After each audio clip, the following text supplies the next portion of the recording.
वाक्यकारं वररुचिं भाष्यकारं पतंजलिं पाणिनिं सूत्रकारं च प्रणतोऽस्मि मुनित्रयम्।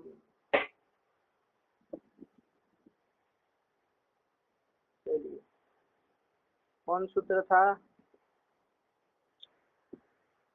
तुल्यास्य वगैरह हो गया ना। ये समास याद है ना? कौन सा समास किसमें किया है? ये मुखनासिका वचनोनुनासिकः में, मुखनासिका वचनः में कौन समास किया है? बोलो। मुख सहिता नासिका इति मुख नासिका मध्यम बदलोति समास। हाँ, पार्थिवादीनां सिद्धे उत्तर बदलोपत्यों के संख्यानाम से। बोलो ना, इतना ही है। मुखनासिका हो गया, फिर आगे पूछना पड़ेगा कि आगे क्या होगा।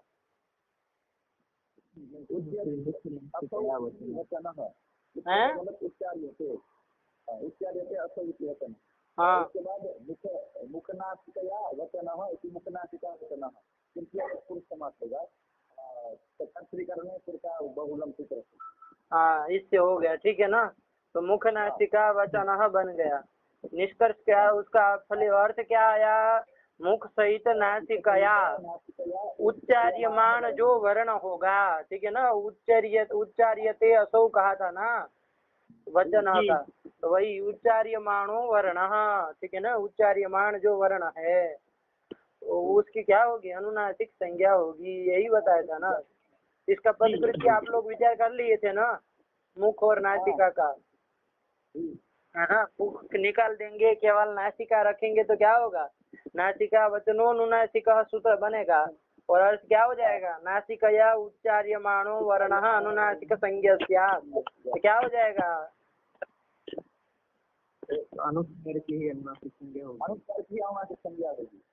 नासिकया उच्चार्यमाण जो होगा उसी की होगी, केवल नासिकया उच्चार्यमाण होगा उसकी। तो अनुस्वार है, यम है, तो यम का विपरिचय आएगा, आगे बसाने वाला है, तो यम यम करके भी आता है एक। तो वो अनुस्वार यम वगैरह वो केवल नासिका से ही उच्चरित होते हैं, तो उन्हीं की क्या होगी? अनुनासिक संज्ञा होगी। तद अतिरिक्त जो अनुनासिक अच होंगे, यमंगण न, इन सब की अनुनासिक संज्ञा नहीं हो पाएगी। तो क्या अव्याप्ति दोष लगा ना? अव्याप्ति दोष लगेगा। अरे जो लक्षण जहाँ पर जाना चाहिए था वहाँ नहीं गया, है ना। वो यम और अनुस्वार की तो करनी थी, ठीक है ना। उसकी तो करनी थी, वो अनुनासिक संज्ञा होगी भी, कोई दिक्कत नहीं। लेकिन वो जो यमंगण नम की भी तो करनी थी, और जो अनुनासिक अच होते हैं जो उन सब की भी तो करनी थी। हाँ, लेकिन उनकी नहीं हो पाएगी तो क्या हुआ? अव्याप्ति ही कहलाएगी ना, ठीक है ना। अरे लक्षण है ना, लक्षण लक्ष्य में न जाए तो क्या होगा? अव्याप्ति होगी ना, वही है। चलिए, तो जो भी कहिए तो उनकी नहीं हो पाएगी, ठीक, और इन्हीं की होगी। इसलिए क्या रखना पड़ेगा, और फिर न हो उसकी तो क्या क्या समस्याएं आती, वो सब आप लोगों ने विचार किया कि नहीं किया? यमंगण नम इत्यादि की वो नहीं होगी यदि अनुनासिक संज्ञा, तो एतद मुरारी वगैरह वगैरह कह रहा था ना ये लड़का। चलिए, तो इसी तरह से और भी, ठीक है ना, देख सकते हैं अपने से। चलिए, हो गया। और केवल यदि मुख रखते हैं तो क्या हो जाएगा? मुख वचनोनुनासिकः, मतलब मुखेन उच्चार्यमाणो वर्णः अनुनासिक संज्ञा स्यात्। तो मुख से जो उच्चार्यमान होगा तो वो तो निरनुनासिक जो क ख ग है, क ख ग घ च छ ज झ ट ठ ड ढ त थ द थ प फ ब फ, ये सब। और जो निरनुनासिक अच है, शुद्ध अ ई उ आ ई, ये सब की भी क्या होने लगी? क्योंकि सब तो मुख से उच्चार्यमान है, तो उन सब की भी अनुनासिक संज्ञा होने लगेगी, ठीक है ना। तो क्या आपत्ति आई? तो वो सब आप लोग देखे थे ना, भूल सकते हैं हम। चलिए, वो सब अच्छा। हाँ, चलिए, तो इस तरह का है। बात समझ में आई? इसलिए मुख भी रखना पड़ेगा, नासिका भी रखना पड़ेगा। तो क्या हो जाएगा? मुख सहित नासिका या उच्चार्यमान वर्ण जो होगा उसी की अनुनासिक संज्ञा होगी। मुख सहित नासिका या उच्चार्यमान वर्ण कौन है? यमंगण न भी है, ठीक है ना। और ये आपके अनुनासिक जो अच होंगे वो भी है, तो ये सब है, ठीक। तो इनकी हो जाएगी। बात समझ में आई कि नहीं आई? हाँ, अब ये देखना है किस अवस्था में वो यम की होगी कि वो अनुस्वार की होगी कि नहीं होगी। ये भी देखना है ना। हम्म, अरे मुख सहित नासिका जब कह दिया तो वो यम की और अनुस्वार की होगी कि नहीं, क्योंकि वो तो केवल नासिका से उच्चारित होते हैं। तो उसकी अनुनासिक संज्ञा होगी, नहीं हो पाएगी, नहीं हो पाएगी तो क्या समस्या होगी। चलिए सब आप लोग विचार करना चाहिए, लेकिन आप लोग बिल्कुल मतलब गंवारों की तरह विचार करते हैं। ठीक, सब तरफ से देखना चाहिए ना। अरे विश्व तो मुखम जब सूत्र है तो आपको भी तो सब ओर से विचार करना पड़ेगा कि केवल एक तरफ से देखते जाएंगे तो ऐसे थोड़ी ना होता है। चलिए, तो ये है। और दूसरी बात, मुख न रखे तो भी काम चलेगा। देखिए, चलिए आइए एक वे और आपको बता देता हूँ। अब जब बात छिड़े गई तो मुख न रखे, केवल नासिका वचनों नासिका रखा, तो अर्थ क्या हो जाएगा महाराज जी?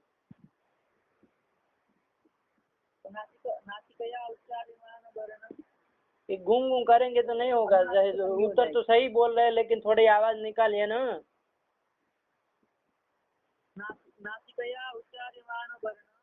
उच्चार्यमाणो वर्ण अनुनासिक संज्ञा स्यात्। बस इतना ही रखिए, क्या समस्या है बोलो? कोई समस्या नहीं। क्या समस्या बोलो? अनुस्वार की ही अनुनासिक संज्ञा होगी और यम आदि। यम आदि, आदि से और किसको लेना? तो यम और अनुस्वार। तो तुम तो कहे अनुस्वार की होगी और यम आदि की होगी, आदि से किसको लेना? यम यम और अनुस्वार। यम आदि से यम ही लेना है, यम आदि करके यम ही लेना, आदि करके। यही तो बोलने में अभी आए, बोलते सही नहीं बोलते हो ना ऐसी तरह, इसलिए ध्यान दे के बोला करो। एक एक अक्षर यदि गलत निकलता है तो फिर गड़बड़ हो जाएगी भाई। बिल्कुल सही बोलना है। तो क्या होगा यदि नासिका ही रखे तो?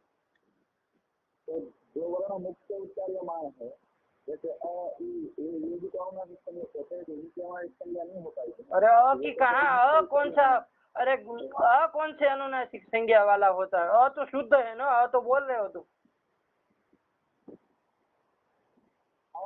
जो है हाँ, यही गड़बड़ करते हो ना आप लोग। बोल रहा है कि अ ई उ ये भी अरे ये कहाँ अनुनासिक? तुम दोनों ना मुख सहित नासिका से उच्चारण कर रहे हो, तो फिर अंड गंड बोलते हैं सब। अरे क्या हो जाएगा, यमंगण नम इत्यादि की नहीं हो पाएगी ना अनुनासिक संज्ञा। यही कहा था ना, यदि ना मुख नहीं रखेंगे तो, लेकिन उसकी भी हो जाएगी। चलिए, केवल नासिका वचनों नुनासिक कहेंगे तब भी काम चल जाएगा, यमंगण नम की भी हो जाएगी। कैसे? प्रश्न हुआ? हाँ, तो समझिए बात को। क्या है, देखिए एक प्रासादवासी न्याय है। क्या है? प्रासादवासी न्याय, ठीक है ना? और ध्यान दो तुम, है ना, इसकी तरफ बिगड़ो मत। तो प्रासादवासी न्याय है। कौन न्याय है? प्रासादवासी न्याय। ये प्रासादवासी न्याय मतलब क्या होता है? तो देखिए, कोई लोग ऐसा है कि कोई लोग महल में रहते हैं, ठीक है ना, या तो घर में रहते हैं, ठीक है ना। प्रासाद में, प्रासाद का क्या मतलब होता है? घर होता है ना, गृहम। वो मतलब वो बड़े लोगों का रहने के लिए जो होता है ना, उसको प्रासाद कहते हैं। और शायद सामान्य को भी प्रासाद कह सकते, कोई दिक्कत नहीं, लेकिन जिसको कहे उनको गृहम रखिए। अभी प्रासादम मतलब गृहम, ठीक है ना। तो चलिए, कोई लोग घर में रहते हैं, ठीक है ना, और कोई लोग होते हैं वो भूमि में रहते हैं। केचित प्रासादवासी और केचित भूमिवासी। अरे भूमि में भी तो रहते हैं लोग। आप जाइए जरा बाहर अपने उसमें, तो ज्यादातर शहरों में दिखने को मिलता है ना, लोग रोड पे सोए रहते हैं। ये सब कैसे कहलाएंगे? भूमिवासी कहलाएंगे ना, भूमिवासी ना। और केचित प्रासादवासी ना, ठीक है ना। ये महाराज जी वगैरह जो लोग हैं तो प्रासादवासी ना, बाकी भूमिवासी जो भी है। चलिए, तो प्रासादवासी ना, केचित भूमिवासी ना, ठीक है ना। और कोई ऐसे लोग होते हैं जो उभयवासी ना, दोनों में रहते हैं। होता है ना भाई। जैसे मान लीजिए कभी सो गए घर में, कहीं काम करने के लिए गया तो वहां पर मतलब रह रहा है, और फिर खत्म हो गया, तो फिर अपने यहाँ आ गया। तो केचिद उभयवासिना, समझे कि नहीं? अरे मजदूर लोग होते हैं, कहीं मान लीजिए कुछ कहीं काम करने के लिए गए, तो मान लीजिए वहां पर उनको 10 एक दिन के लिए मिल गया अपना रहने खाने पीने का, ठीक है ना, तो रहने लगे अच्छी जगह। लेकिन फिर जब काम खत्म हो गया फिर से आ जाते हैं ना अपने झोपड़े में, वहीं फिर से जहाँ वो सोते थे वगैरह, अपना परिवार रहता, ऐसा होता है ना। तो केचिद उभयवासिना, तो 3 प्रकार के लोग हुए कि नहीं हुए? केचिद प्रासादवासिनः, केचिद भूमिवासिनः और केचिद उभयवासिनः, 3 प्रकार के हुए, ठीक है ना। तो जब आपको कहा जाए प्रासादवासी को बुलाओ, ऐसा कहा गया, ठीक है ना। अरे प्रासादवासी कहने से वो प्रासादवासियों का ग्रहण होगा, और भूमिवासी कहने से वो जो भूमि में मतलब ऐसे ही जमीन पे रह रहे हैं, रोड पे या तो कहीं पर भी, उन लोगों का बोध होगा, ठीक है ना। तो ये उभयवासियों का बोध कैसे हो, मतलब किससे? तो देखिए, प्रासादवासियों को बुलाओ ऐसा कहा जाए ना, तो प्रासाद में जो लोग रहते हैं परमानेंट प्रासादवासी लोग जो थे वो तो आएंगे ही, ठीक है ना। और जो उभयवासी वो भी तो आ जाएंगे, अरे वो भी तो प्रासाद में रह रहे कि नहीं रह रहे? अरे वो भूमि में भी रह रहे, वो बात अलग है, वो प्रासाद में भी तो रह रहे हैं। हाँ, तो उसका तो प्रासादवासी कहने से भी उनका बोध हो जाता है, और भूमिवासी कहने पर भी बोध हो जाता है। जैसे कहा जाए भूमिवासियों को आने दो, तो भूमि में जो रह रहे हैं जमीन पर वो तो आएंगे, ये उभयवासी भी तो आ जाएंगे। अरे वो भूमि में नहीं रहे क्या? रहते हैं ना, तो उसका भी बोध हो जाए। तो उनका तो उभय था भी, प्रासादवासी कहिए तब भी उनका ग्रहण हो जाएगा, और भूमिवासी कहेंगे तब भी उनका ग्रहण हो जाएगा। किसका? उभयवासी का। बात समझ में आई कि नहीं आई? तो बस यही आपका प्रासादवासी न्याय है, ठीक है ना। केचिद भूमिवासिनः, केचिद प्रासादवासिनः, केचिद उभयवासिनः। तो प्रासादवासिनः प्रासादवासी ग्रहणेन गृह्यन्ते, और भूमिवासिनः भूमिवासी ग्रहणेन गृह्यन्ते, ठीक है ना। अरे भूमिवासी कहने से उनका वो ग्रहण हो जाएगा, और उभयवासी का तो उभय था भी हो जाएगा। प्रासादवासी कहिए तब भी वो गृहीत हो जाएंगे, और प्रासादवासी कहिए तब भी वो गृहीत हो जाएंगे कि नहीं हो जाएंगे? हो जाएंगे। तो चलिए वही बात है, ठीक है ना। तो ये होता है, ये प्रासादवासी न्याय का मतलब। अब आइए इसमें प्रकृति में देखिए, कोई वर्ण क्या है केवल मुख से उच्चरित है, समझ में आया? कोई है केवल मुख वचनाः, मतलब मुखेन उच्चार्यमाणाः, ठीक है ना। और कोई है नासिका वचनाः, मतलब केवल नासिकया उच्चार्यमाणाः वर्ण। क्या था वो? हाँ, तो यहाँ प्रकृति में वो प्रासादवासी न्याय को कैसे लगा, देखिए यहाँ पर कोई वर्ण ऐसे है जो केवल मुख से उच्चरित है, मुख से उच्चार्यमान है, ठीक है ना। मुख से उच्चार्यमान जैसे क है, ख है, ग है, ये केवल मुख से उच्चार्यमान होते हैं ना। और कोई ऐसे वर्ण है जो केवल नासिका से उच्चार्यमान है, ऐसे कौन है केवल नासिका से उच्चार्यमान हो? यम और अनुस्वार। क्या महाराज जी? यम गण न य और अनुस्वार और क्या बोल रहे महाराज जी आप? तो यवर कहाँ कहाँ क्या कह रहे? अरे केवल नासिका से उच्चार्यमान जो होते हैं, अरे यम गण नम को बिना मुंह से बोले नासिका से निकालिए जरा।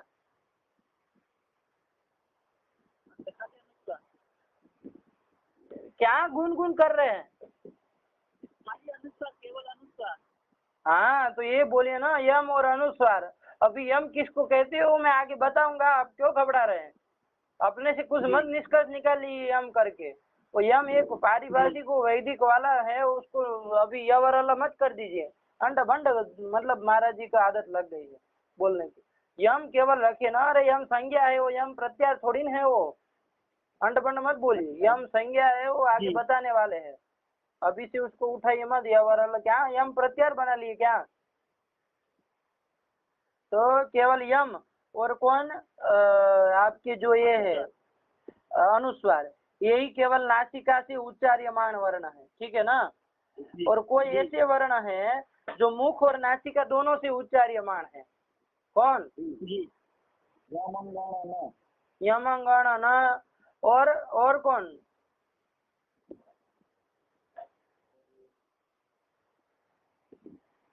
बस हो गया।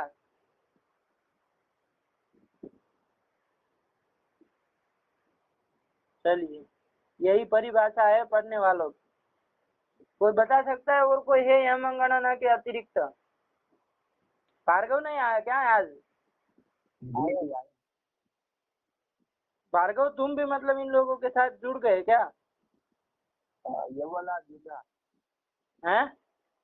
ये वाला द्विजा। अरे वो अनुनासिक य वाला है, वो भी तो मुख से भी और नासिका से दोनों से उच्चार्यमान होते हैं। अनुनासिक य व ल जो अनुनासिक य वाला है वो, ये वाला द्विधा क्या कह रहे हो? अरे द्विधा में तो दोनों प्रकार के आ जाएंगे। तो उनको तो वो जो निरनुनासिक है वो थोड़ी नासिका और मुख से उच्चार्यमान है, वो तो केवल मुख से उच्चार्यमान होंगे ना य व र। केवल वो जो अनुनासिक य व ल होंगे उन्हीं की बात है ना। तो ये वाला द्विधा क्यों बोल रहे हो? अस्पष्ट बोलने की आदत लगी है सबको। तो यमंगण न हो गए और य वाला हो गए। और कोई है बोलो अभी, और कोई है जो मुख और नासिका दोनों से उच्चार्यमान हो? अरे अच भूल गए क्या? अरे अच भी तो अनुनासिक होते हैं जो ऊपर चंद्र बिंदी, तो वो तो मुख से तो उच्चार्यमान होते ही, नासिका से भी उच्चार्यमान होंगे ना। अरे जो चंद्र बिंदी लगाती उसको कैसे उच्चारण करते हैं? वही अनुनासिक अचों का। तो मुख और नासिका दोनों से उच्चारण होता है ना। हाँ तो फिर आप लोगों को तो यही नहीं पता है अभी तक, क्या पाठ लगाते फिर? ऐसे मतलब क्या ये ऐसे मतलब उसका तस्य मतलब उसका ये करते हैं क्या? षष्ठी चतुर्थी लगाते हैं। कारण सबको गलत आदत नहीं लगा रहा है ना क्या पाठ लगाने में? है कारण? क्या कर रहे हो तुमको? हैं? अच्छी तरह से लगता है। अच्छी तरह से लगता है, तुमको यही नहीं पता है कि कौन मुख और नासिका से उच्चार्यमान है। अच्छी तरह से लगता है पाठ, बड़ा विचित्र है आदमी। तो चलिए, केवल कोई वर्ण ऐसे है जो केवल मुख से उच्चार्यमान होते हैं, कोई है केवल नासिका से उच्चार्यमान है, और कोई है गौरव तीसरा कौन प्रकार बताया था? जो दोनों से, जो मुख नासिका दोनों से उच्चारण। हाँ, इसकी एक की आवाज सही आती है, बाकी किसी की आवाज नहीं आ रही, पता नहीं कहाँ झंड की तरह बैठे हुए हैं। तो मुख और नासिका दोनों से उच्चार, ठीक है ना? दो उभय से मतलब मुख नासिका वचना। देखिए 3 प्रकार हो गए, जैसे उसमें वासी में थे ना, केचित प्रासादवासीना, केचित भूमिवासीना और केचित उभयवाचिना। हाँ इस तरह। इसी तरह यहाँ पर केचित 3 कौन हुए? गौरव बता तुम, तभी ये लोग समझेंगे, वरना कुछ नहीं समझेंगे। केचित मुखेन उच्चारितः, तो उसको बोलो, उसको ऐसे बोलो, ऐसे बोलो, केचित मुख वचनाः, ऐसे कह दो, ठीक है ना? अरे मुख वचनाः वही बात है ना, वो वचन वही है, उच्यते मतलब उच्चार्यते असौ इति वचनाः मतलब उच्चार्यमान वर्ण, और मुख वचना मतलब मुखेन वचनाः मुख वचना, तृतीय तत्पुरुष कर देना। तो मुख वचनाः केचिद नासिका वचनाः और केचिद मुख नासिका वचनाः, मुख नासिका वचनाः, यही है ना? चलिए, मुख नासिका वचनाः, तो इस तरह से है। अब देखिए मुख वचन कहने से मुख वचन का भी ग्रहण होगा और उसका भी ग्रहण हो सकता है ना, उभय वचनों का भी। अरे मुख नासिका वचन का भी, ठीक है ना? हाँ। और जब कहेंगे नासिका वचन मतलब नासिकया उच्चार्यमाण, तो शुद्ध केवल नासिका से उच्चार्यमान वर्ण भी आएंगे और मुख सहित नासिका से उच्चार्यमान भी आएंगे। अरे जैसे वो उभयवासी में था ना, प्रासादवासी कहने से प्रासादवासी का भी ग्रहण होगा जो उभयवासी, अरे वो भी तो प्रासाद में भी तो रह रहे हैं जब उभयवासी है तो ग्रहण हो रहा था ना दोनों का। हाँ, तो इसी प्रकार यहाँ पर भी क्या कर देंगे, मुख वचनाः कहने से केवल मुख से उच्चार्यमान वर्णों का तो बोध होगा ही, साथ में मुख नासिका से उच्चार्यमान जो होगा उसका भी ग्रहण होगा ना। और नासिका वचन कहने से केवल नासिकया उच्चार्यमान वर्णों का बोध तो होगा ही, साथ में किसका हो जाएगा? मुख सहित नासिका से उच्चार्यमान का भी ग्रहण हो जाएगा। बात समझ में आई कि नहीं आई? यही प्रासादवासी न्याय है, ठीक है ना। तो प्रासादवासी न्याय से यहाँ हम क्या कर देंगे, तो काम चल जाएगा। केवल क्या सूत्र, मुख मत नहीं करिए, क्या हो जाएगा, नासिका वचनो नुनासिक, इतना ही सूत्र बना दीजिए। अब क्या अर्थ हो जाएगा, नासिकया उच्चार्यमाण वर्ण अनुनासिक संज्ञा स्यात्, ये कर देंगे, क्या कर देंगे,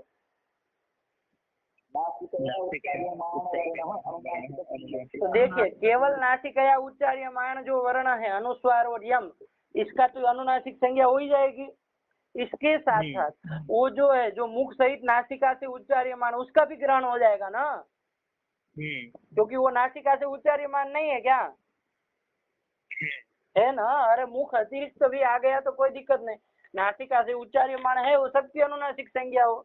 तो यही प्रासादवासी न्याय के आधार अनुसार यहाँ पर भी काम से यहाँ पर भी हो जाएगा इसी तरह से, ठीक है ना। तो मुख ग्रहण न करे तब भी चलेगा। तो नासिका वचनो नुनासिक, तो मुख कहने की अब जरूरत पड़ेगी गौरव, नहीं पड़ेगी जरूर, नहीं पड़ेगी ना, अब तो दो हो गए ना। अरे मुख नासिका केवल नासिका से उच्चार्यमान उसकी भी हो जाएगी, और मुख सहित नासिका से जो उच्चार्यमान होगा उसकी भी हो जाएगी, क्योंकि वो भी तो नासिका से उच्चार्यमान तो है ही, ठीक है ना। प्रासादवासी न्याय ना, प्रासादवासी न्याय ध्यान में रखिएगा, होता है ना। अरे प्रासादवासी कहने पर उभयवासी का बोध नहीं होता है, होता है। तो नासिका वचन कहने पर नासिका वचन का जैसे ग्रहण हो वैसे मुख नासिका वचन का भी तो ग्रहण हो जाएगा, हो जाएगा ना। तो इसी तरह से, ठीक है ना, तो काम चल जाएगा, मुख की कोई जरूरत नहीं है, आया ना समझ में। तो यमंगण नम्बी की भी हो जाएगी, य वाला जो अनुनासिक है यहाँ वाला उनकी भी हो जाएगी, और अनुनासिक जो अच है ना उनकी भी अनुनासिक संज्ञा हो जाएगी, सबकी हो जाएगी, और यम और अनुस्वार इसकी भी हो जाएगी, सबकी हो जाएगी। तो मुख का ग्रहण की कोई जरूरत है अब नहीं है ना, तो बस यही है, ठीक है ना। भाष्यकार ने प्रत्याख्यान किया है भाई, मुख ग्रहणम प्रत्याख्यातम, भाष्यकार है ना। आप थोड़ा मुख नासिका वचन नासिका अपने से आप लोग थोड़ा ढूंढिए, ये वो पीडीएफ शायद आपको मिल जाएगी, ठीक है ना।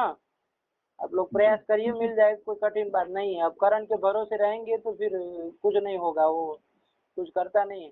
तो क्या उसमें आप देखेंगे ना तो पूरा मिल जाएगा आपको, प्रासादवासी न्याय, तो एक बार जरूर देख लीजिए, ठीक है ना। सब ग्रंथों को देखना है, पाठ लगाने का मतलब ये थोड़ी ना है कि मतलब नहीं है पीडीएफ तो फिर निकल गए, पूरी जिंदगी बिना पाठ से पढ़े रहेंगे क्या। चलिए, तो ये हो गया आपका, क्या हो गया, मुख ग्रहणम प्रत्याख्यातम, ठीक है ना, प्रत्याख्यान किया गया है, ठीक है ना। मतलब मुख ग्रहणम कर्तुम अशक्यम, अशक्यम कर मतलब मुख ग्रहण यदि नहीं रखते तब भी काम चल जाता, नहीं चल जाता महाराज जी, चल जाता, ठीक है। हाँ, यही भाष्यकार ने बताया, ठीक है ना, तो स्पष्टता से रख दिया, कोई दिक्कत नहीं, ठीक है ना। तो चलिए, नहीं रखते तब भी काम चलता, इसी तरह प्रासादवासी न्याय से। तो बस ये बात मुख नासिका आ गया तो बता दिया, चलिए ध्यान में रखिएगा, कभी गए बात आ जाए प्रासादवासी न्याय की तो अच्छा रहेगा। चलिए मेरे पास ये महाभाष्य की वो पुस्तक है, तो मैं फोटो खींच के ग्रुप में डाल देता हूँ। हाँ ये करो यार, थोड़ा जिसके पास है वो थोड़ा करो, है ना।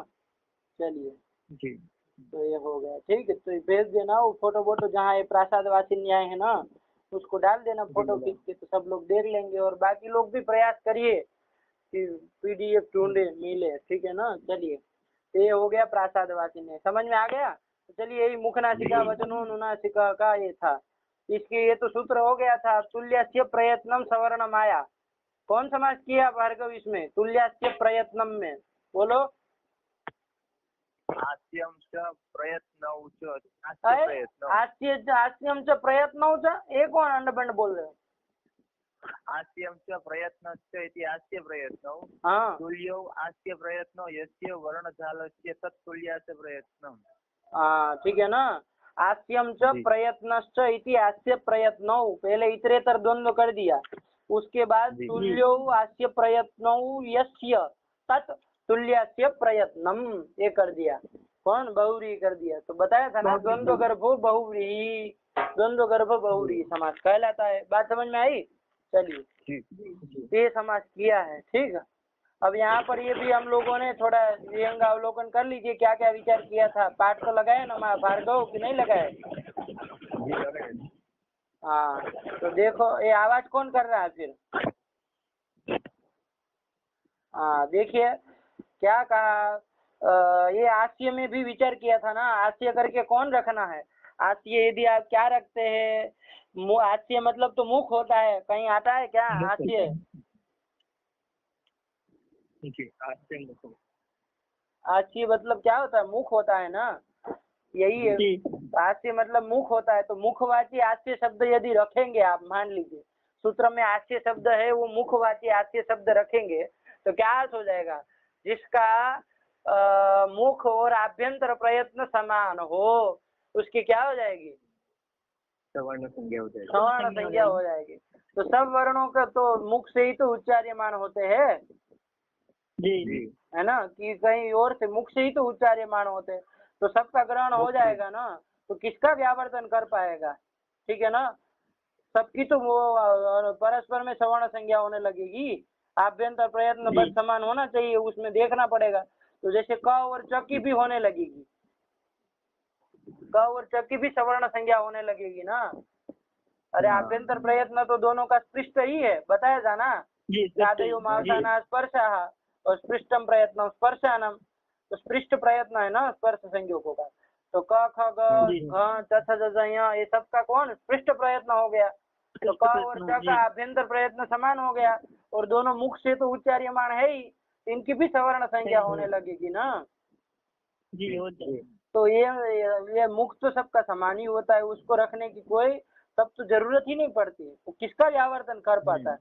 ठीक है ना, इसीलिए क्या बताया आप लोगों को कि यहाँ मुख से आस्य शब्द जो है वो तद्धितांत आस्य लेना है। ठीक है ना, आस्य भवम आस्यम यत प्रत्ययांत आस्य शब्द लेना है।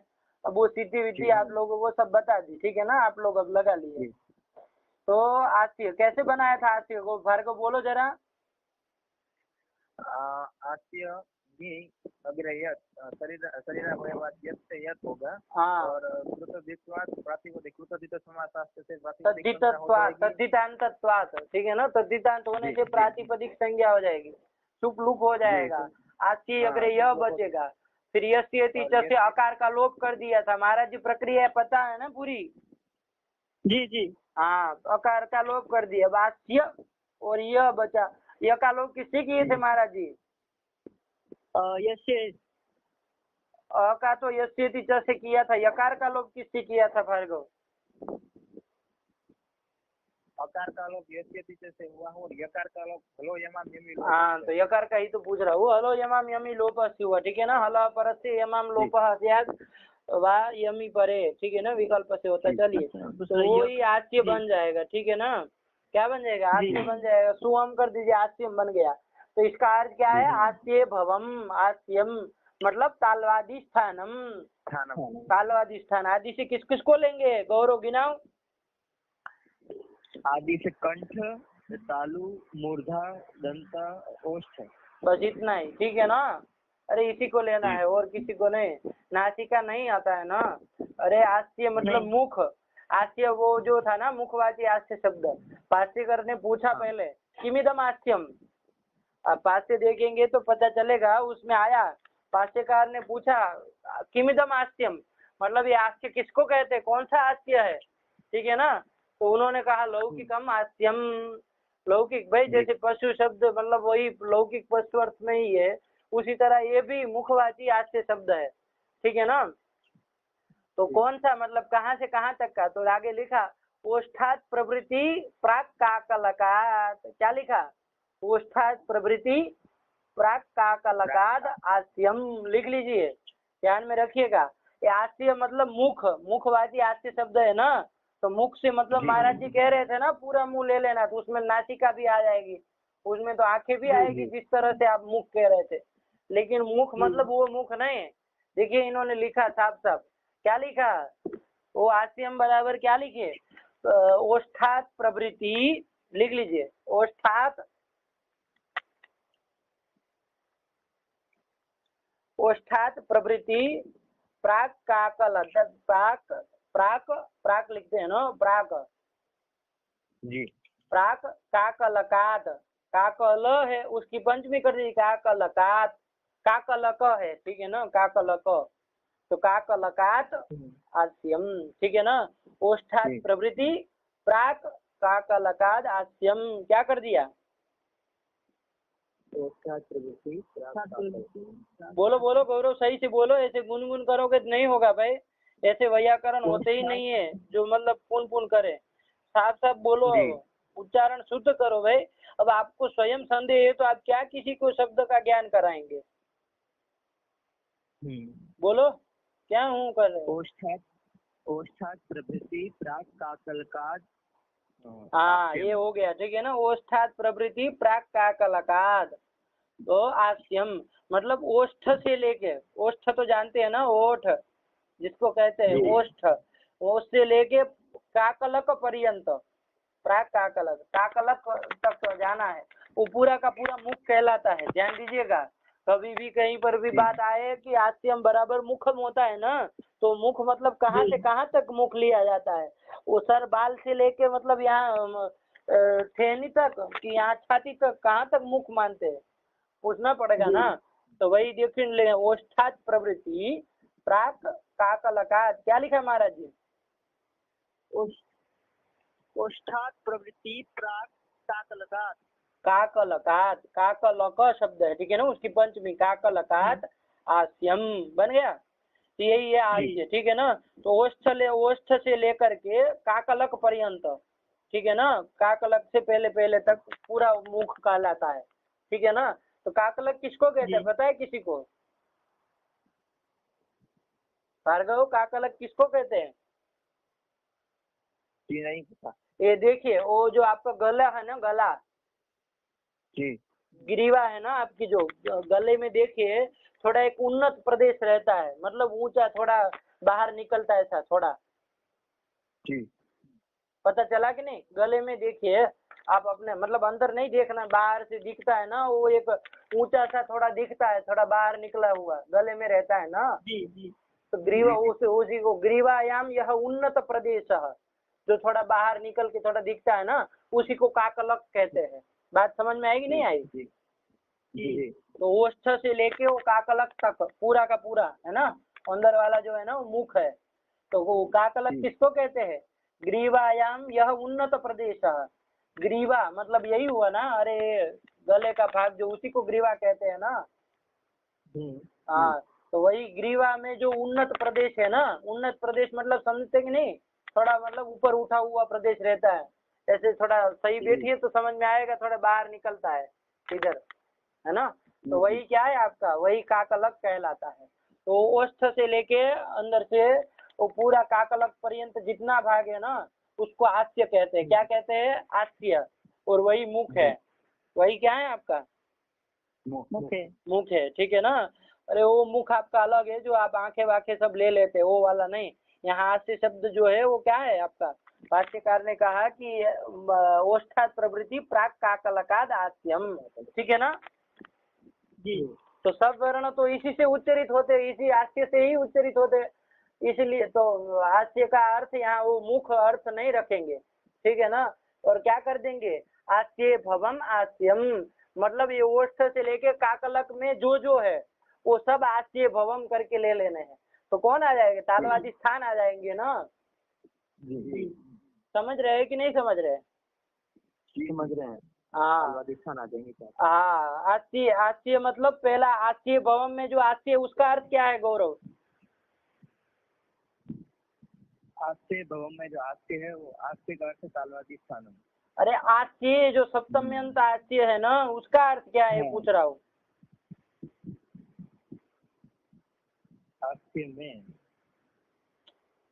अरे राम, गौरव भार्गव, आस्य भवम है ना, उसमें सप्तम्यंत आस्य शब्द है कि नहीं गधे? गौरव तो मतलब बिल्कुल नहीं समझता है, वो सप्तमी को निकालो, आस्य शब्द का अर्थ क्या है?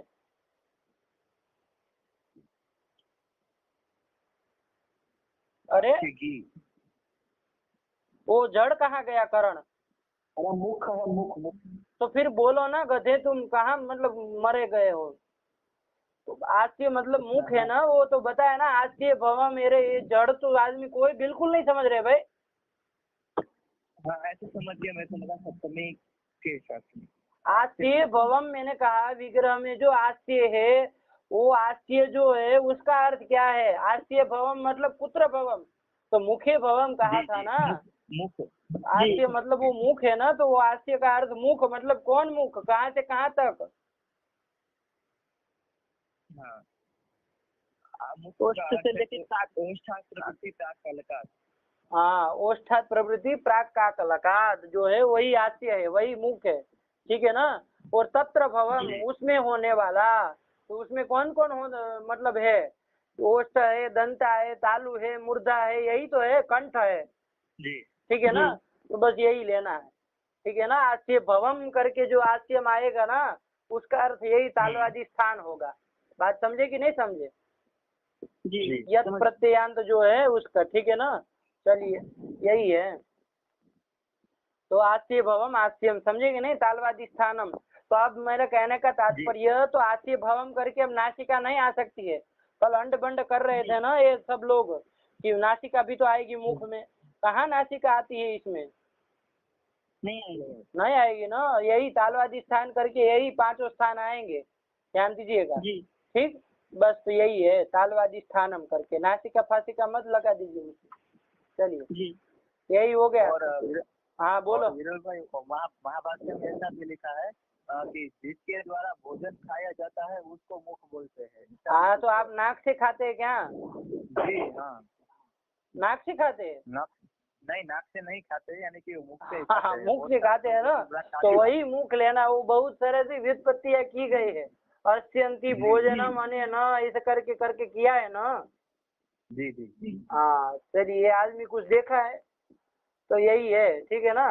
तो ये है आस्यम, लेकिन ये उसका वो याद रखिए शब्द सा कहाँ तक का आस्य है, ठीक है ना। तो ये याद रखिए, तो वरना अभी तो भोजन कहीं से भी खिला देते हैं डॉक्टर लोग।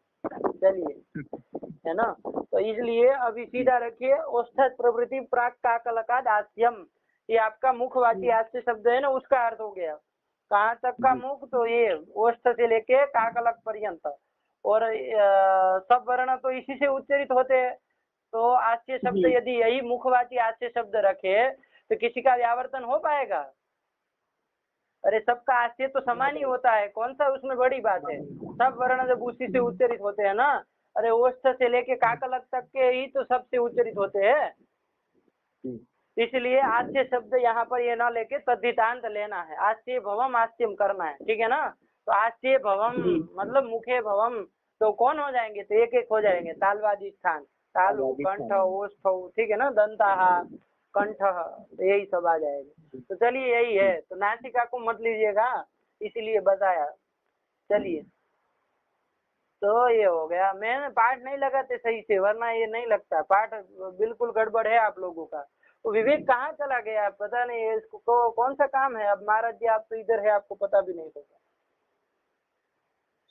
चलिए कोई बात नहीं, हो गए, रोटी में जाते होंगे बनाने। अच्छा अच्छा, चलिए कोई बात नहीं, ठीक। तो आइए फिर, तो ये हो गया आपका आस्यम, ठीक है ना, तालवादी स्थानम। और प्रयत्न करके कौन ले लिया? आभ्यंतर प्रयत्न, ठीक है ना। अरे यत्न दो प्रकार का होता है, एक आभ्यंतर और एक बाह्य। अब आपको प्रकृष्ट यत्न लेना है, ठीक है ना, प्रकृष्ट यत्न प्रयत्न। तो प्रकृष्ट यत्न प्रयत्न करके आभ्यंतर प्रयत्न ही आएगा। बात समझ में आई कि नहीं? चलिए यत्न, अभी इतना समझ, यत्न दो प्रकार का होता है, आभ्यंतर और बाह्य। तो प्रकृष्टो यत्न प्रयत्न करके कौन लिया जाएगा? आभ्यंतर प्रयत्न ही लिया जाएगा। बात समझ में आई कि नहीं? प्रशब्दाद इदमेव लभ्यते। इसीलिए क्या कर दिया, ताल आस्य से ले लिया तालवादी स्थान, और प्रयत्न करके ले लिया आभ्यंतर प्रयत्न। समझ में आया ना? चलिए, अब ये तो आस्यम च प्रयत्नश्च इति आस्य प्रयत्नो, ये कर दिया। उसके बाद क्या किया भार्गव? तुल्यो आस्य प्रयत्नो यस्य, अभी बोलना नहीं सीखे। तुल्यो आस्य प्रयत्नो यस्य, ठीक है ना, मतलब तुल्य है आस्य और प्रयत्न जिसका, तुल्य है तालवादी स्थान और आभ्यंतर प्रयत्न जिसका, जिन दोनों का, जिन वर्ण जालों का, उनकी क्या होती है, परस्पर में सवर्ण संज्ञा होती है। ठीक है ना। तो चलिए ये कर दिया, तुल्यो आस्य प्रयत्नौ यस्य तत्तुल्यस्य प्रयत्नम और तत्सवर्ण संज्ञम स्यात्। चलिए कर दिया। हाँ, और स्थानवान सब हो गया था ना, इसी कल के पाठ में ही समय लग गया। तुल्यस्य प्रयत्नम सवर्णम। चलिए इसमें कुछ पूछना है कि फिर आगे बढ़ूं? फिर नहीं, प्रश्न है कुछ? इसमें ना बोलो। मनोरमा में ये इसमें क्या कहते हैं, तालु का अर्थ लिखा काकुदम, तो काकुद का पर्यायवाची होगा ना इसका? तालु मतलब काकुद, मतलब एक ही है वो। जी। तालु कहिए चाहे काकुद कहिए, दोनों एक ही बात है ना। काकुदम तालु, भाष्यकार ने कहा है काकुदम तालु, तो मतलब काकुद और तालु पर्याय ही है, कोई दिक्कत नहीं। ठीक जी। चलिए, और एक दूसरी बात, हाँ एक गलती कर दी, कल मैंने भी कर दी, आप लोगों ने भी ध्यान नहीं दिया। वो जो हम लोग समास कर रहे थे ना, अकु विसर्जनीय नाम कंठ इत्यादियों में, ऋतु ऐसा नाम तालु, ऋतु रसा नाम मूर्धा, ऋतु रसा नाम में क्या किया था गौरव, बोलो तो जरा।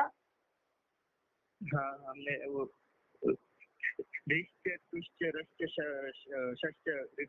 ऐसे किया था। ये किया था ना, रिष्ट कर दिया था ना।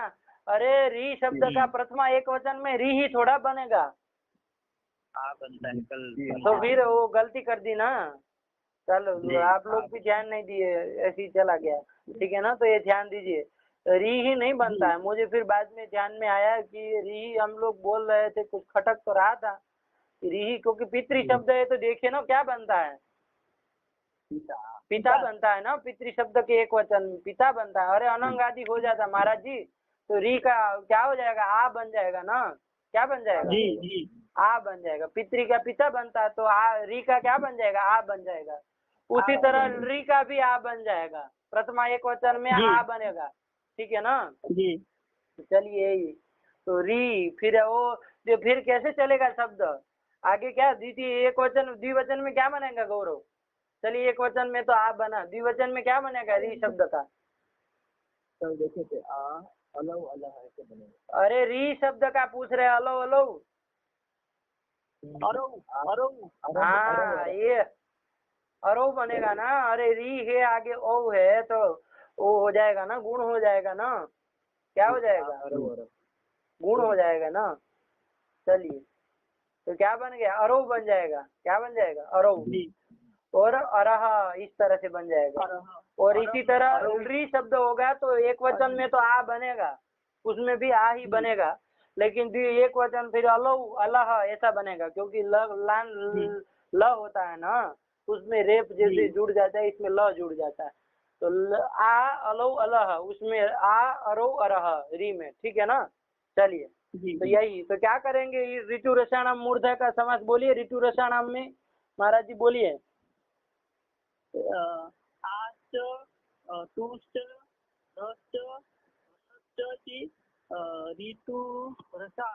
ऋतु रसा, हाँ ठीक है ना, ऋतु रसा, हाँ ये हो जाएगा। और तेषाम ऋतु रसाणाम, और ऋतु रसाणाम में क्या करेंगे इसी तरह, आस्ट तुष्ट लस्ट सस्त इति ऋतु लसाहा। पहले बनाइए तो सही बहु, प्रथमा बहुवचन में, फिर तेषाम ऋतु लसानाम अलग से करिए। चलिए भार्गव समझे ना? जी जी। हाँ चलिए, तो यही सब स्थान भी बता दिए थे कल, आ गया था ना किसका कौन स्थान है। अभ्यंतर प्रयत्न भी तो हो गया था। और कुछ? चलिए और कुछ पूछना है, कहीं नहीं समझ में आया हो कल के पाठ में?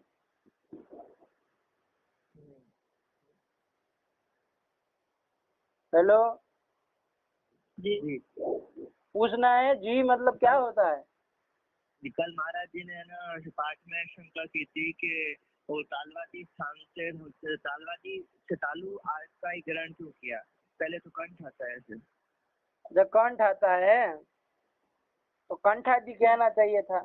ठीक है ना जी। तो कंठादि इति वक्त, अब इन्होंने तालु आदि कर दिया। चलिए तो तालु का कुछ लिखे है क्या इन लोगों ने? लिखा है भाष्यकार ने चूंकि तालु का नाम लेके बहुत कुछ कहा है, काकुदम तालु ऐसा ऐसा करके, तो तालु शब्द तालु का अधिकतर वो होने के कारण तालवादी कर दिया। ठीक है ना, तो कोई दिक्कत वाली बात नहीं है। चलिए कंठादि कहना चाहिए था, कोई गलत बात तो है नहीं, कंठादि कहना चाहिए था। ठीक है ना, कंठादि स्थानम ये कहना चाहिए था। अब ये दीक्षित जी ने कहा है, भगवान पाणिनि ने तो कहा नहीं है, तो कहना तो चाहिए था कंठादि स्थानम, लेकिन अब तालवादी कर दिए तो फिर यही कहिए कि तालु का कुछ प्राधान्य है, क्या प्राधान्य है ये भी बताना पड़ेगा ना, ऐसे थोड़ी न चलेगा कि प्राधान्य है तो वो कर दिया। कुछ लिखा है क्या कोई आदमी? देखे नहीं कुछ टीका बीका? इनमें तो देखे थे, इसमें हैं? खाली ऐसा तालु के बारे में ऐसा कुछ नहीं लिखा। क्या है? बाल मनोरमा में नहीं लिखा था कुछ, और शेखपुर में भी। अरे बाल मनोरमा एक टीका थोड़ी नहीं है, आपके पास 3-3 टीका है, तो बाल मनोरमा ही देखिए क्या। जी।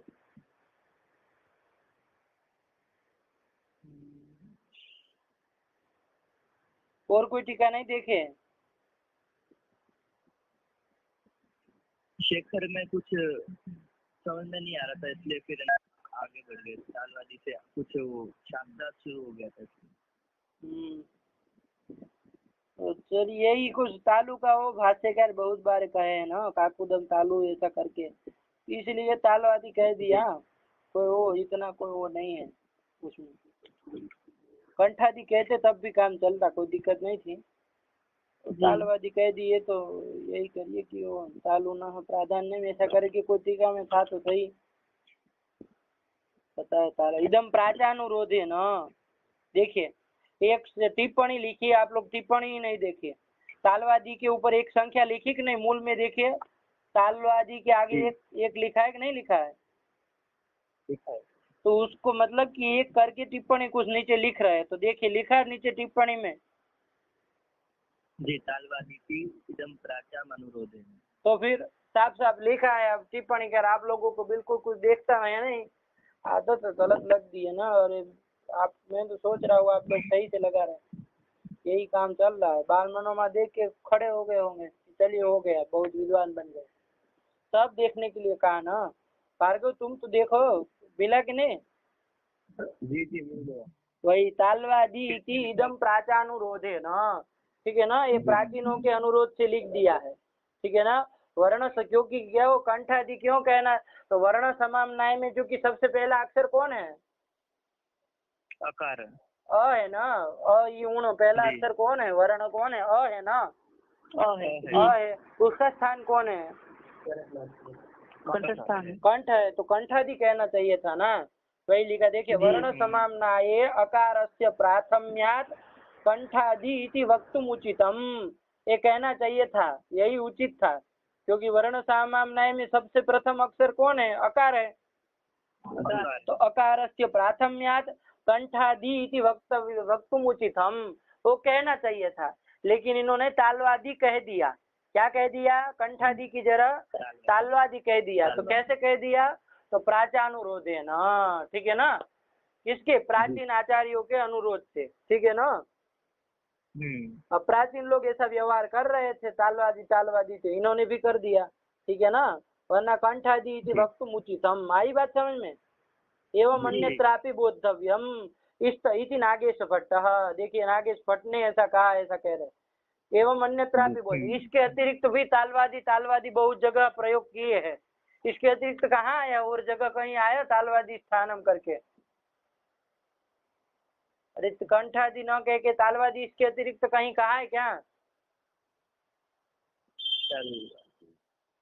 तो चलिए जहाँ पर भी मतलब मनोरमा इत्यादि जहाँ पर भी वो तालवादी प्रयोग किए, तो सब जगह यही इसी तरह से समझना है कि कंठादि कहना चाहिए था, लेकिन तालवादी कह दिया, तो ये प्राचीनों के अनुरोध से कह दिया, ठीक है ना। ठीक, और देखिए तथापि निरुक्त कारेण मुखाभ्यंतरे काकुदस्य, काकुद मतलब तालु प्रदेश ना, तालु ही ना, काकुदम तालु अभी तो कहा था। तो काकुदस्य मतलब तालु प्रदेशस्य तीर्णतमत्वात् प्राशस्य मुक्तम, ठीक है ना। उसका प्राशस्य है, किसका? तालु प्रदेश का। क्या है? प्राशस्य है। प्राशस्त्य है मतलब प्राधान्य है ना, और कहते हैं ना बहु प्रशस्त है, ठीक है ना, उस वो है। इसलिए वहां पर क्या कर दिया, तालवादी कह दिया। तीर्ण तमत्वात मतलब कुछ लिखा है, देखिए तो आगे। तीर्ण तमत्वात क्या कहा, निरुक्त कारेण। निरुक्त कारेण मतलब समझ रहे हैं ना, निरुक्त कौन है, यास्काचार्य है ना, निरुक्त कार।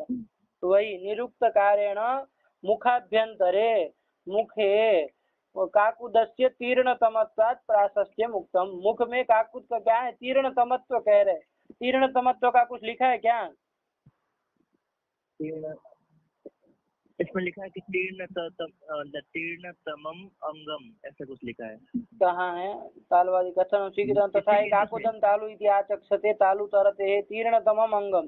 तीर्णतम अंग मतलब क्या होता है, तीर्ण त्रिप्लवन तरण यो है ना। तीर्णतम का क्या होता है, तीर्णतम। अब उसका निरुक्तकार ने किस तात्पर्य में कहा तीर्णतम है, एक में देखिए।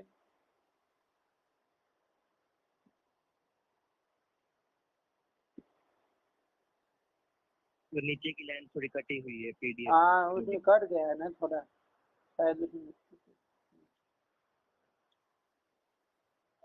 तरण जी के पास पुस्तक है तो उसमें होगा नीचे वाला लाइन। चलिए उसको तो कहाँ कुछ समझ में आ ही नहीं रहा।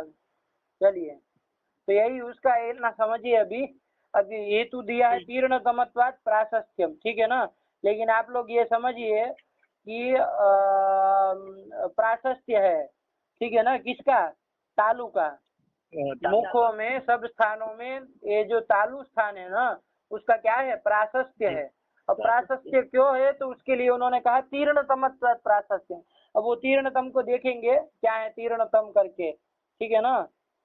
वो पागल को बोलो उसके पास पुस्तक है तो कुछ दिख रहा है क्या तुमको, देखो एक मिनट देखो। आप लोग देख रहे हैं ना, कब से तो हम लोग सोच रहे हैं कि क्या लिखा बोला अभी तक। ये करण कौन सी आदत तुम लगा के रखे हो भाई, क्यों नहीं बोल रहे थे, बोलो। काकुदम तालुक्याचक्षते तालु करते है तीर्णतमम अंगम लसतेर्वा स्यात् लंबकर्मणः विपरीतात् यथा तलम। क्या लततेर्वा स्यात् लंबकर्मणः विपरीतात् यथा तलम। मतलब ये शायद लग रहा है कि वो निरुक्त मुख्य पंक्ति लिख दिया। देखिए निरुक्तम अध्याय 5 तो लिखा ही है, तो उसकी पंक्ति उठा के लिख दिया। तो चलिए आप लोगों के पास 5वां अध्याय वाला निरुक्त होगा और तैयारी कर रहे हो ना, तो होगा आपके पास। पर ना हो तो थोड़ा निकालो वहाँ का, ये लततेर्वा वाली पंक्ति को समझो, वही लिखा है, वहीं से व्युत्पत्ति किए हैं, ठीक है ना, तालु की। लततेर्वा ऐसा करके फिर तालु बनाया। चलिए तो ये देख लेना। तो कहने का तात्पर्य क्या, निष्कर्ष क्या निकला कि इन्होंने तालवादी दीक्षित जी ने क्यों कहा, ठीक है ना, क्योंकि वर्ण समाम्नाय ने सबसे पहले वर्ण कौन था, अ था, तो और उसका स्थान कंठ है, तो कंठादि कहना चाहिए था। तो सीधा उत्तर इन्होंने क्या दिया कि इदम प्राचानुरोधेन, प्राचीनों के अनुरोध से इन्होंने तालवादी कह दिया। मतलब काशी का कारादि जो प्राचीन आचार्य वैयाकरण हो गए, जयादित्य और वामन वगैरह वगैरह, इन लोगों ने तालवादी प्रयोग किया था, तो इन लोगों ने इन्होंने भी कर दिया, ठीक है ना। अब प्रश्न ये आएगा कि भाई उन्होंने क्यों किया, काशिकाकार ने क्यों तालवादी लिखा, वो तो प्रश्न बनेगा ना। अरे वो प्राचीन लोगों ने क्यों तालवादी कहा, इन्होंने चलिए प्राचीनों के अनुरोध से कह दिया, लेकिन उन्होंने क्यों कहा था, तो उसके लिए ये सब बता दिया कि निरुक्तकार ने प्राशस्त्य बताया है तालु का, ठीक है ना, सब स्थानों में तालु का प्राशस्त्य बताया है, और उसका प्राशस्त्य होने के कारण कंठ आदि की जगह तालवादी कह दिया। और जिसका प्राशस्त्य होता है उसके अनुसार कह देते हैं ना। अरे जैसे आपका कोई कक्षा है, मान लीजिए आपकी क्लास में 20 लोग हैं, ठीक है ना, तो क्या कहते हैं, प्रथम नंबर वाला तो कोई और लड़का होता है।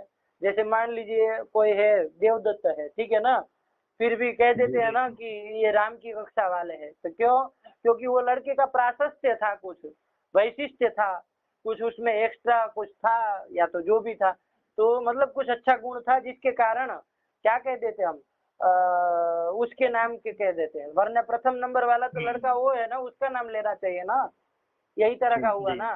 जैसे मान लीजिए कोई एक कक्षा है, जैसे आप लोगों की ले लीजिए, ठीक है ना, कि भाई तो प्रथम नंबर वाला तो जो कोई भी होगा, मैं किसको बुलाओ तो ये कहता हूँ ना कि करण की कक्षा में है, चाहे गौरव की कक्षा में है, चाहे किसी का कह दूंगा ना।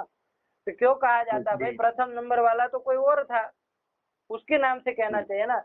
लेकिन फिर भी क्यों कह दिया, क्योंकि भाई ये लोग प्रशस्त, मतलब उनका प्राशस्त्य था, ठीक है ना, वैशिष्ट्य था कुछ सब लोगों में, इसलिए उनके नाम से जाना जाता है, तो तदादि कह दिया जाता है। बात समझ में आई कि नहीं? इसी तरह का यहाँ पर भी है, तालु का प्राशस्त्य होने के कारण क्या कहा जाएगा, तालवादी कह दिया, ठीक है ना। वरना प्रथम तो कंठ ही है। बात समझ में आई कि नहीं आई? चलिए, तो बस यही है। अब प्राशस्त्य क्या है, तो आप थोड़ा उसका वो निरुक्त निकालिए, इन्होंने रेफरेंस दे दिया है निरुक्तम अध्याय 5 करके, तो वहां का निकाल के थोड़ा देखिए तीर्णतम करके क्या क्या कहना चाह रहे हैं, किसी टीकाकार ने साफ किया हो, ठीक है ना। चलिए, कल बताइए, गौरव देख के बताना है, ये नहीं हूँ मत करना। नहीं, मैं देख के बताऊंगा। कल देख के बताओ क्या उसका कहाँ लिखा है, ठीक है ना। चलिए, तो ये हो गया, तो इसलिए तालवादी कहा। और कोई प्रश्न? नहीं। देखिए, प्रश्न किया तब जाके इतना निकला ना, ऐसे ही होता है, जब तक आप पूछेंगे नहीं तब तक फिर वो नहीं होता है। ये कर दिए था, तुल्यस्य प्रयत्नम सवर्णम, ये सूत्र तो हो ही गया। कहाँ से बोलो फिर आगे, तो और कुछ नहीं है ना पूछना? नहीं। इसमें देखिए एक बात आप लोग विचार किए ही नहीं, और करना चाहिए था। कल थोड़ी बात उठी भी थी, लेकिन मैंने कहा बाद में विचार करेंगे। ये कि भाई शायद भार्गव ने पूछा था कि मतलब यदि किंचित स्थान साम्य हो तब भी सवर्ण संज्ञा होगी, कि यावत स्थान साम्य हो तब भी सवर्ण संज्ञा होगी, ठीक है ना। दो ध्यान दीजिए महाराज जी, आभ्यंतर प्रयत्न में तो यद किंचित वो है ही नहीं, उसमें तो जितना होगा उतना होगा सामान्य। लेकिन स्थान में कुछ ऐसा हो रहा है कि किसी वर्णों के साथ थोड़ा थोड़ा मिलता है, कुछ कुछ अंश मिलता है, तो वो कुछ कुछ अंश मतलब यदि किंचित स्थान साम्य रहने पर भी सवर्ण संज्ञा होगी, कि यावत स्थान साम्य मतलब पूरा स्थान समान होना चाहिए तभी सवर्ण संज्ञा होगी। जैसे देखिए, मैं एक बताता हूँ आपको, जैसे आपका है ई है, ई का स्थान कौन है महाराज जी?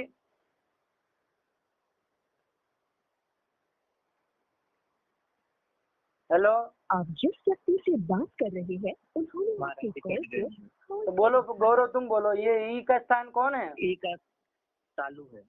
तालु है ना। और ए का स्थान कौन है? ए का स्थान कंठ और तालु है। कंठ तालु, कंठ और तालु मत बोलो, कंठ तालु ही बोलो सीधा, ठीक है ना, उसका अलग अलग मत करो। कंठ तालु है ऐसा कहो, तो ये हो गया, तो कंठ तालु हो गया। ई का स्थान वो हो गया। भार्गव ध्यान देना, तुमने शायद कल इस बात को उठाया थोड़ा बहुत, तो ये है। अब देखिए, आभ्यंतर प्रयत्न तो दोनों का समान है, उसमें तो कोई दिक्कत नहीं ना। कौन है आभ्यंतर प्रयत्न दोनों का, ई और ए का? विवृतम स्वराणम, तो सीधी बात है, स्वरों का सबका, ठीक है ना। तो उस आभ्यंतर प्रयत्न तो समान है। अब स्थान में किंचित साम्यता आ रही है ना, या तो किंचित साम्यता आ रही है ना। अरे ई का स्थान तालु है, ए का स्थान कंठ तालु है, तो तालु तालु तो मिला, उसमें कंठ अधिक है, तो यद किंचित स्थान साम्य हुआ कि नहीं हुआ? हुआ थोड़ा बहुत है ना, यद किंचित। अब समझ रहे हैं ना, थोड़ा पारिभाषिक मतलब ऐसे शब्दों को बोलने का भी अभ्यास करिए। यद किंचित स्थान साम्य हुआ कि नहीं हुआ? हो गया। अब इस यद किंचित स्थान साम्य होने पर सवर्ण संज्ञा होगी कि नहीं होगी, ये प्रश्न है, ठीक है ना। यावत स्थान साम्य होगा तब तो होती ही है, जैसे तालु है ई का, और इसी तरह किसी और का भी तालु स्थान हो, जैसे च और छ दोनों का तालु है ना, च और छ का, तो वो दोनों का स्थान तालु है, तो उसका तो यावत स्थान साम्य हो गया, मतलब पूरा का पूरा स्थान का साम्यता हो गई दोनों की, तो उनकी तो होती है। लेकिन यद किंचित स्थान साम्य होने पर होती है कि नहीं होती है देखना है, ठीक है ना। तो चलिए, इस तरह से प्रश्न बनाया। तो बाल मनोरमा देखे थे पूरी की नहीं देखे थे? जी, आज सुबह करण जी मैंने देखा था। हाँ, तो फिर समझ में आ गया क्या? जी समझ में आया, परंतु थोड़ा बहुत वो लिखा है आप वो इत्यादि प्रत्याहार में एकार का ग्रहण ऐसा कुछ लिखा है, तो वो समझ में नहीं आ रहा था। हाँ अच्छा, तो फिर पूछना चाहिए ना, नहीं समझ में आया तो। कहाँ से था बोलो, इसलिए तो कह रहा हूँ, कुछ ना समझे हो, कुछ दिक्कत हो तो बोलो। ननु किमेह तुल्यस्य सूत्रे यत्किंचित् स्थान साम्यं विवक्षितम् उत यावत् स्थान। देखिए यही विकल्प 2 दिया, तुल्यस्य सूत्र में यत्किंचित् स्थान साम्यम विवक्षितम।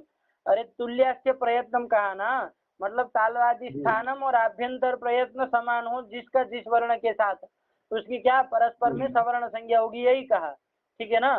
तो ये स्थान समान हो तो मतलब यत्किंचित् स्थान समान लिया जाएगा कि यावत स्थान साम्य लिया जाएगा, 2 दे रहे विकल्प। यत्किंचित् स्थान साम्य स्थान्यम, यत्किंचित् स्थान साम्यम विवक्षितम उत यावत स्थान साम्यम, ठीक है ना, कि पूरा का पूरा स्थान साम्य होना चाहिए।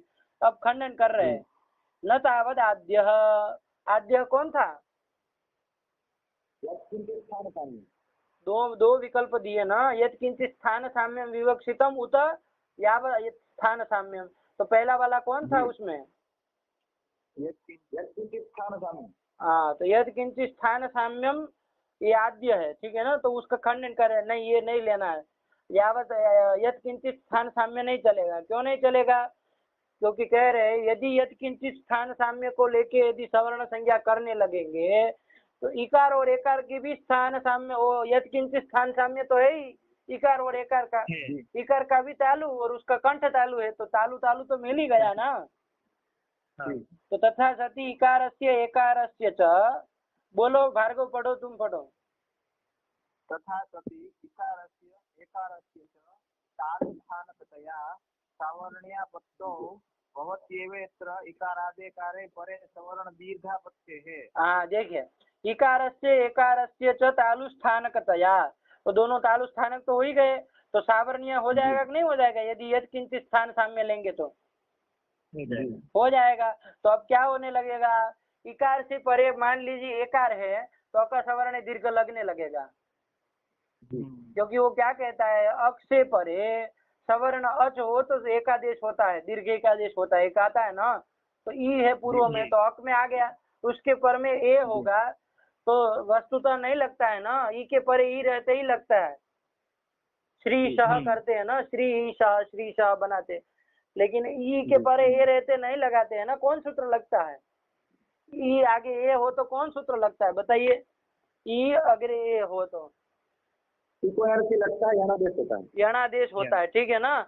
लेकिन यदि आप यत्किंचित् स्थान साम्य लेके भी यदि सवर्ण संज्ञा करने लगेंगे, तीको यणची का ही बाधक सूत्र है आपका अका सवर्ण दीर्घ, ठीक है ना, तो ई ए के रहने पर अक से पर में सवर्ण अच मिल गया कि नहीं मिल गया, अरे सवर्ण तो हो ही गया ना, यत्किंचित् स्थान साम्य लेके हो गया, तो क्या हो जाएगा, सवर्ण दीर्घ की आपत्ति आएगी, बात समझ में आई कि नहीं, वही उन्होंने आपत्ति दी। चलो पढ़ो। न च एकारस्य वर्ण समाम्नाये पाठ सामर्थ्याधिकारेण न सावर्ण्यम इति। अब देखिए कोई समाधान करने जा रहा था, ये जो आक्षेप हुआ ना कि अकसवर्ण दीर्घ लगने लगेगा ई और ए के बीच में, तो वहाँ कोई समाधान देने जा रहा है, न च करके, है ना, उसका खंडन हो जाएगा। लेकिन समाधान क्या देना चाह रहा है, बीच में उन्होंने ये कहा कि एकार, देखिए यदि सवर्ण संज्ञा उनकी होती, इकार और एकार की सवर्ण संज्ञा होती, तो फिर एकार का अलग से पाठ ही क्यों करते भाई, ई कह देने से ही एकार का बोध हो जाता कि नहीं हो जाता, जी हो जाता, तो ये ई कहने से ही एकार का बोध हो जाता, तो एकार का ग्रहण, जैसे अ कहने से ही आकार उसका सवर्णी उसका बोध हो जा रहा है ना, इसलिए उसका अलग से ग्रहण नहीं किया ना आकार का। इसी प्रकार ई का सवर्णी यदि एकार होता और सवर्ण कहने से ग्रहण हो ही जाता ई कहने से, तो एकार का पृथक ग्रहण नहीं करना पड़ता, लेकिन भगवान पाणिनि ने किया है पृथक एकार का ग्रहण, तो उससे निकलेगा क्या कि इकार और एकार की सवर्ण संज्ञा नहीं होगी। बात समझ में आएगी नहीं, ये कहना चाह रहे हैं, ठीक है ना। यत्किंचित् स्थान साम्य रहने पर सवर्ण संज्ञा तो होती है, तो ईकार और एकार की होनी चाहिए। तो समाधान देने वाले ने क्या कहा, न च करके समाधान दिया। क्या समाधान दिया कि एकारस्य वर्ण समाम्नाये पृथक पाठ सामर्थ्यात न सावर्ण्यम, इकारेण सह न सावर्ण्यम। बात समझ में आई कि नहीं आई? हाँ, एकार का पृथक पाठ किया उससे निकला इति वाच्यम न च वाच्यम। अब खंडन करेंगे उस समाधान का। क्यों? तो उन्होंने कहा नहीं, उससे नहीं निकाल सकते हो। एकार का पृथक पाठ किया उससे तुम ये नहीं निकाल सकते कि वहाँ सवर्ण संज्ञा नहीं होती है। तो कहा क्यों? तो कहा कि नहीं, एकार का तो इस कह देंगे, प्रयोजन क्या कह देंगे? तो लेखा देखो, एकार पाठस्य अक इक उक इति प्रत्याहारेषु एकार ग्रहण निवृत्ति अर्थत्व संभवात। ठीक है ना? चलिए, एकार पाठ, एकार का पाठ क्या कर देंगे हम? अलग क्यों उच्चारण किया? तो उसके लिए तो हम ये बता देंगे कि अक इक और उक प्रत्याहारों में एकार का ग्रहण न हो, इसलिए एकार को अलग रख दिया। ठीक है ना? अरे यदि मान लीजिए इकार का सवर्णी मान के हम एकार नहीं रखते तो अक प्रत्याहार में आने लगता कि नहीं आने लगता एकार? अरे इकार का सवर्णी होने के कारण यदि पृथक एकार को नहीं रखते तो ई कहने से एकार का भी बोध हो जाता ना, जैसे अ कहने से आकार का हो जाता, वैसे ई कहने से एकार का भी तो हो जाता। तो अक प्रत्याहार में आ जाता कि नहीं आ जाता?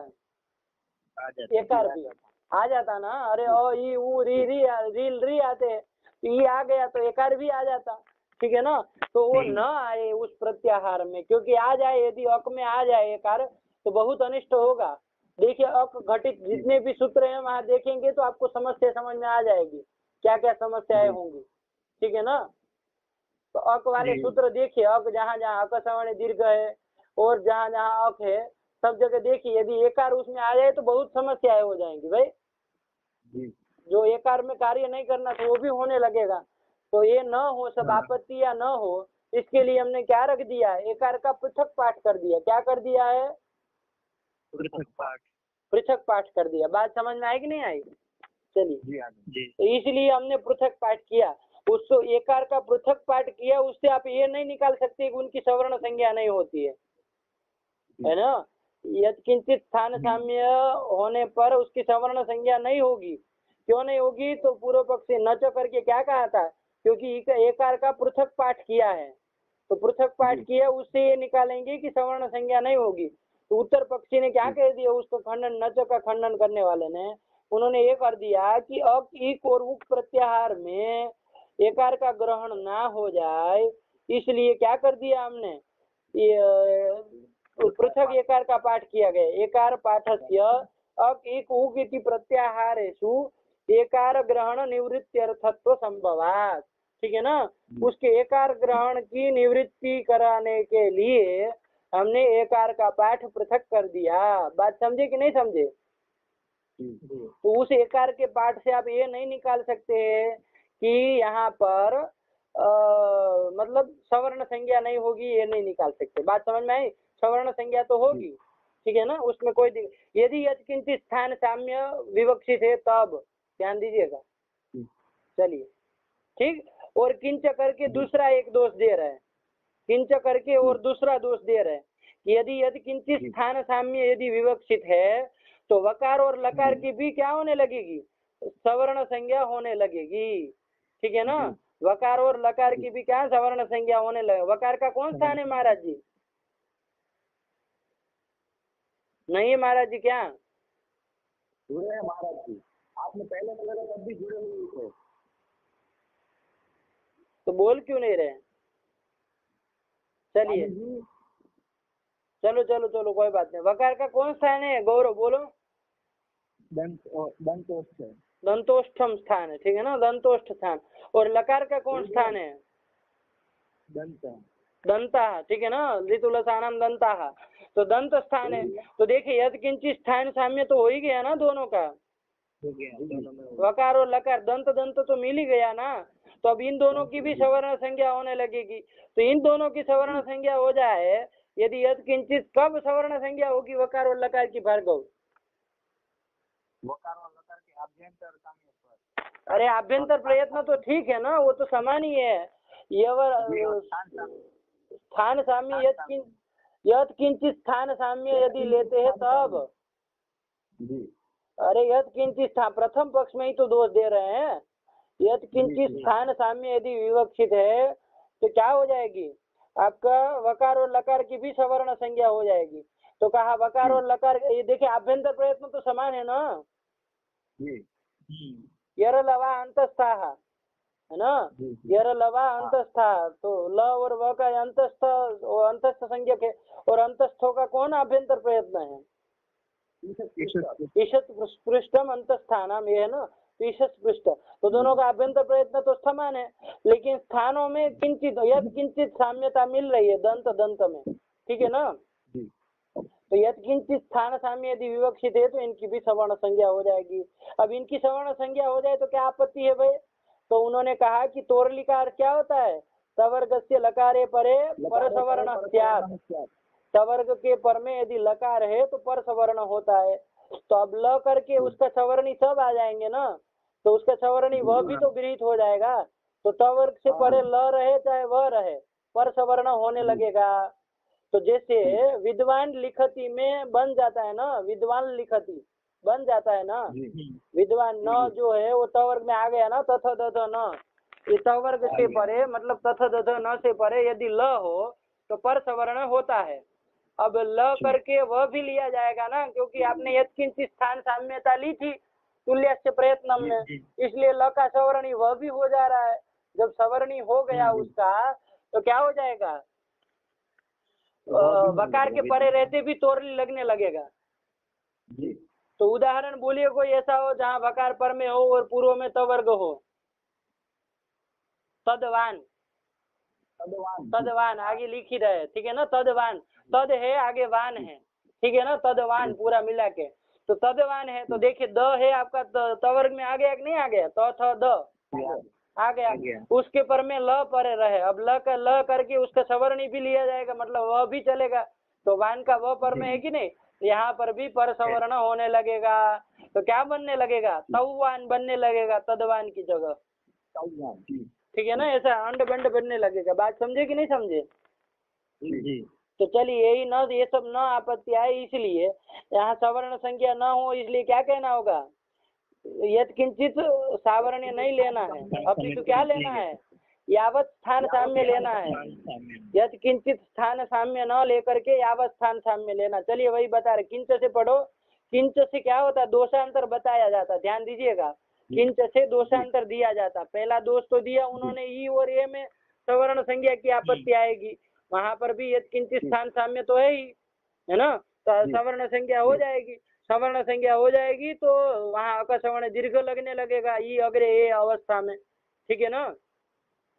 और वह और ल का भी सवर्ण संज्ञा की आपत्ति दी, तो इसमें क्या आपत्ति आएगी, तो उन्होंने कहा तोरली लगने लगेगा तदवान में, दकार को पर सवर्ण की आपत्ति आएगी। चलिए वही लिखा, पढ़ो करा हो, तो भार्गव पढ़ो, किंच किंच वकार लकारयोर दंत स्थान साम्येन, तो यदि किंचित स्थान साम्य हो गया ना, दंत स्थान साम्य हो गया, तो दंत स्थान साम्य हो गया। हाँ चलिए, तो वही सावरण्यापत्तौ तोरली इत्यत्र लकारेण वकारस्यापि ग्रहणात्, ल करके वकार का भी ग्रहण होगा ना भाई, उसके सवर्णी का सबका बोध होगा ना। तो ल परे रहते मतलब वह भी होगा तब भी ये लगेगा तोरली, ठीक है ना, क्योंकि सवर्ण संज्ञा हो गई ना, यद किंचित स्थान साम्य लिया तो। चलिए, तो लकारेण वकारस्यापि ग्रहणात् तदवान इत्यत्र दकारस्य पर सवर्णापत्ति ही। बात समझ में आई कि नहीं आई, ये आपत्ति आएगी, इसलिए क्या करेंगे हम, यद किंचित स्थान साम्य नहीं लेना है, ठीक है ना, यावत स्थान साम्य लेना है, यही कहेंगे ना। चलिए अभी ये क्या कह रहे, थोड़ा एक और बीच में उठा रहे, कोई यदि कह दे कि तोरली में ल से वह नहीं लिया जाएगा, क्यों, क्योंकि ल से वह आ जाता तो यवल पर यवला वाम में वकार का ग्रहण क्यों करते हैं, है ना।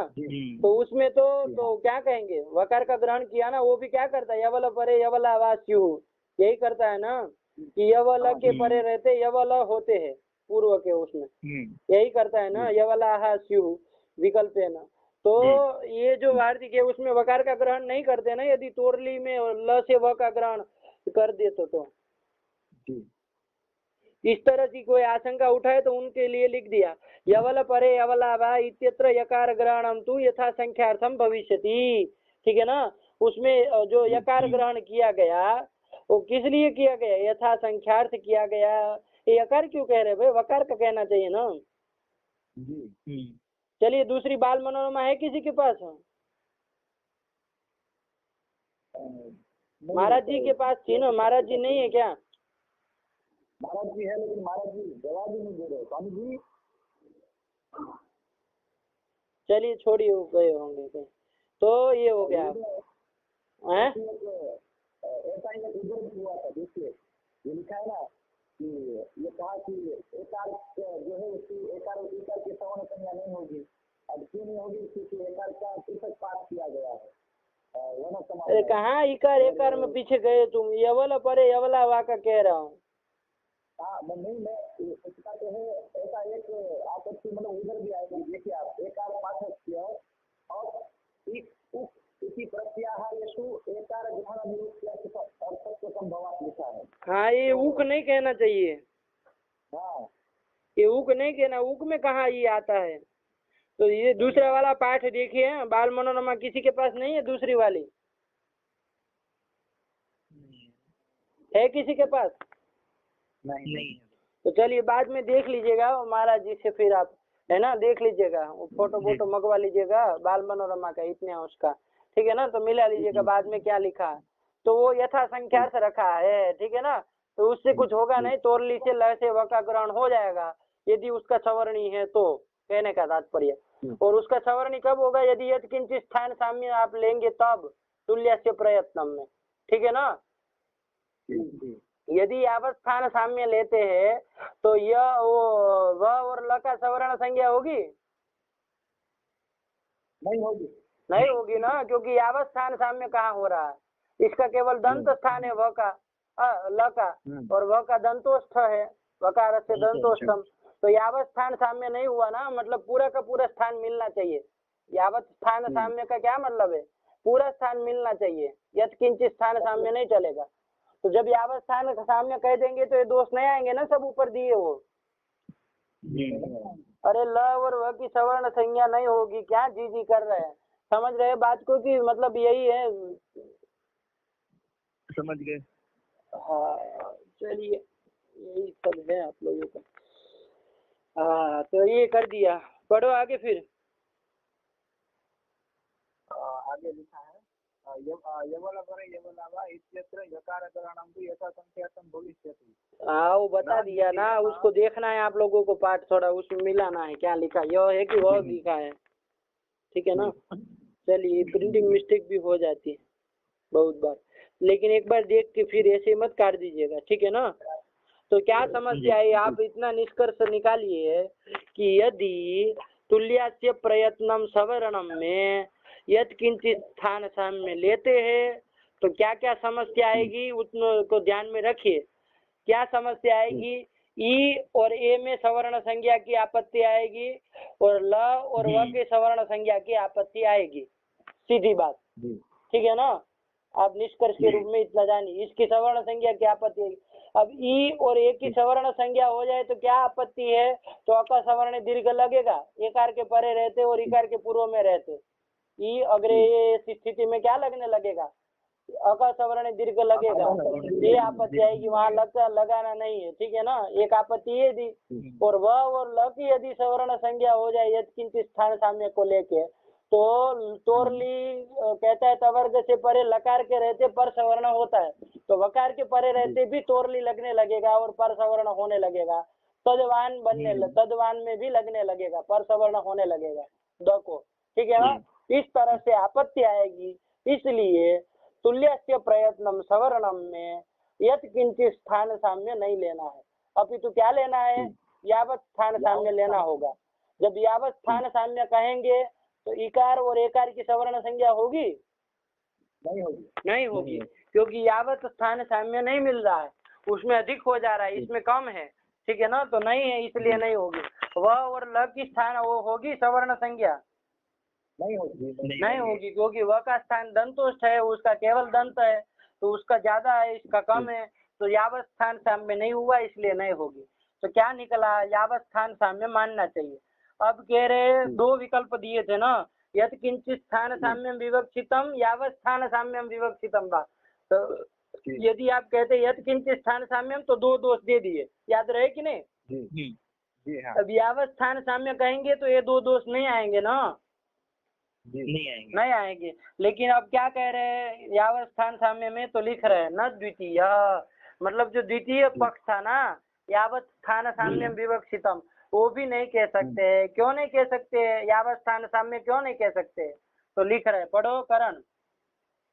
न द्वितीय तथा सति पौगणोः कंठस्थान साम्येति गकारस्य नासिका स्थानाधिक्येन सावरण्याभावापत्तौ तोः कुः किं प्रत्ययस्य इत्यत्र गकारस्य ग्रहणानापत्या प्राङ् इत्यादौ नुमो नकारस्य किं प्रत्ययस्य कुः इति कुत्वेन गकारानापत्तेः।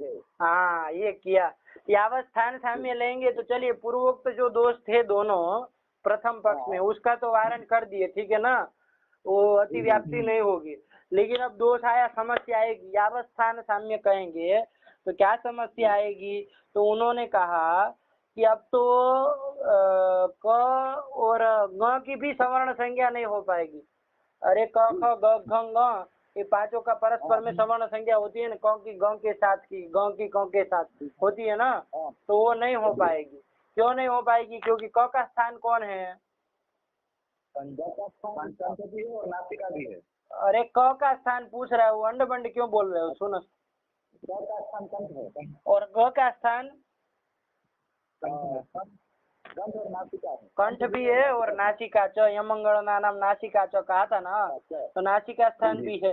तो यावत स्थान साम्य हुआ, नहीं हुआ, नहीं हुआ ना। अरे इसमें अधिक हो गया नासिका, उसमें कम है, तो यावत स्थान साम्य नहीं हुआ। तो आभ्यंतर प्रयत्न के एक पृष्ठ आभ्यंतर प्रयत्न तो एक ही है सब में, ठीक, उसमें कोई दिक्कत नहीं। लेकिन यावत स्थान साम्य नहीं हुआ तो सवर्ण संज्ञा नहीं हो पाएगी। किसकी किसकी, क और ङ की नहीं हो पाएगी। बात समझ में आई कि नहीं आई।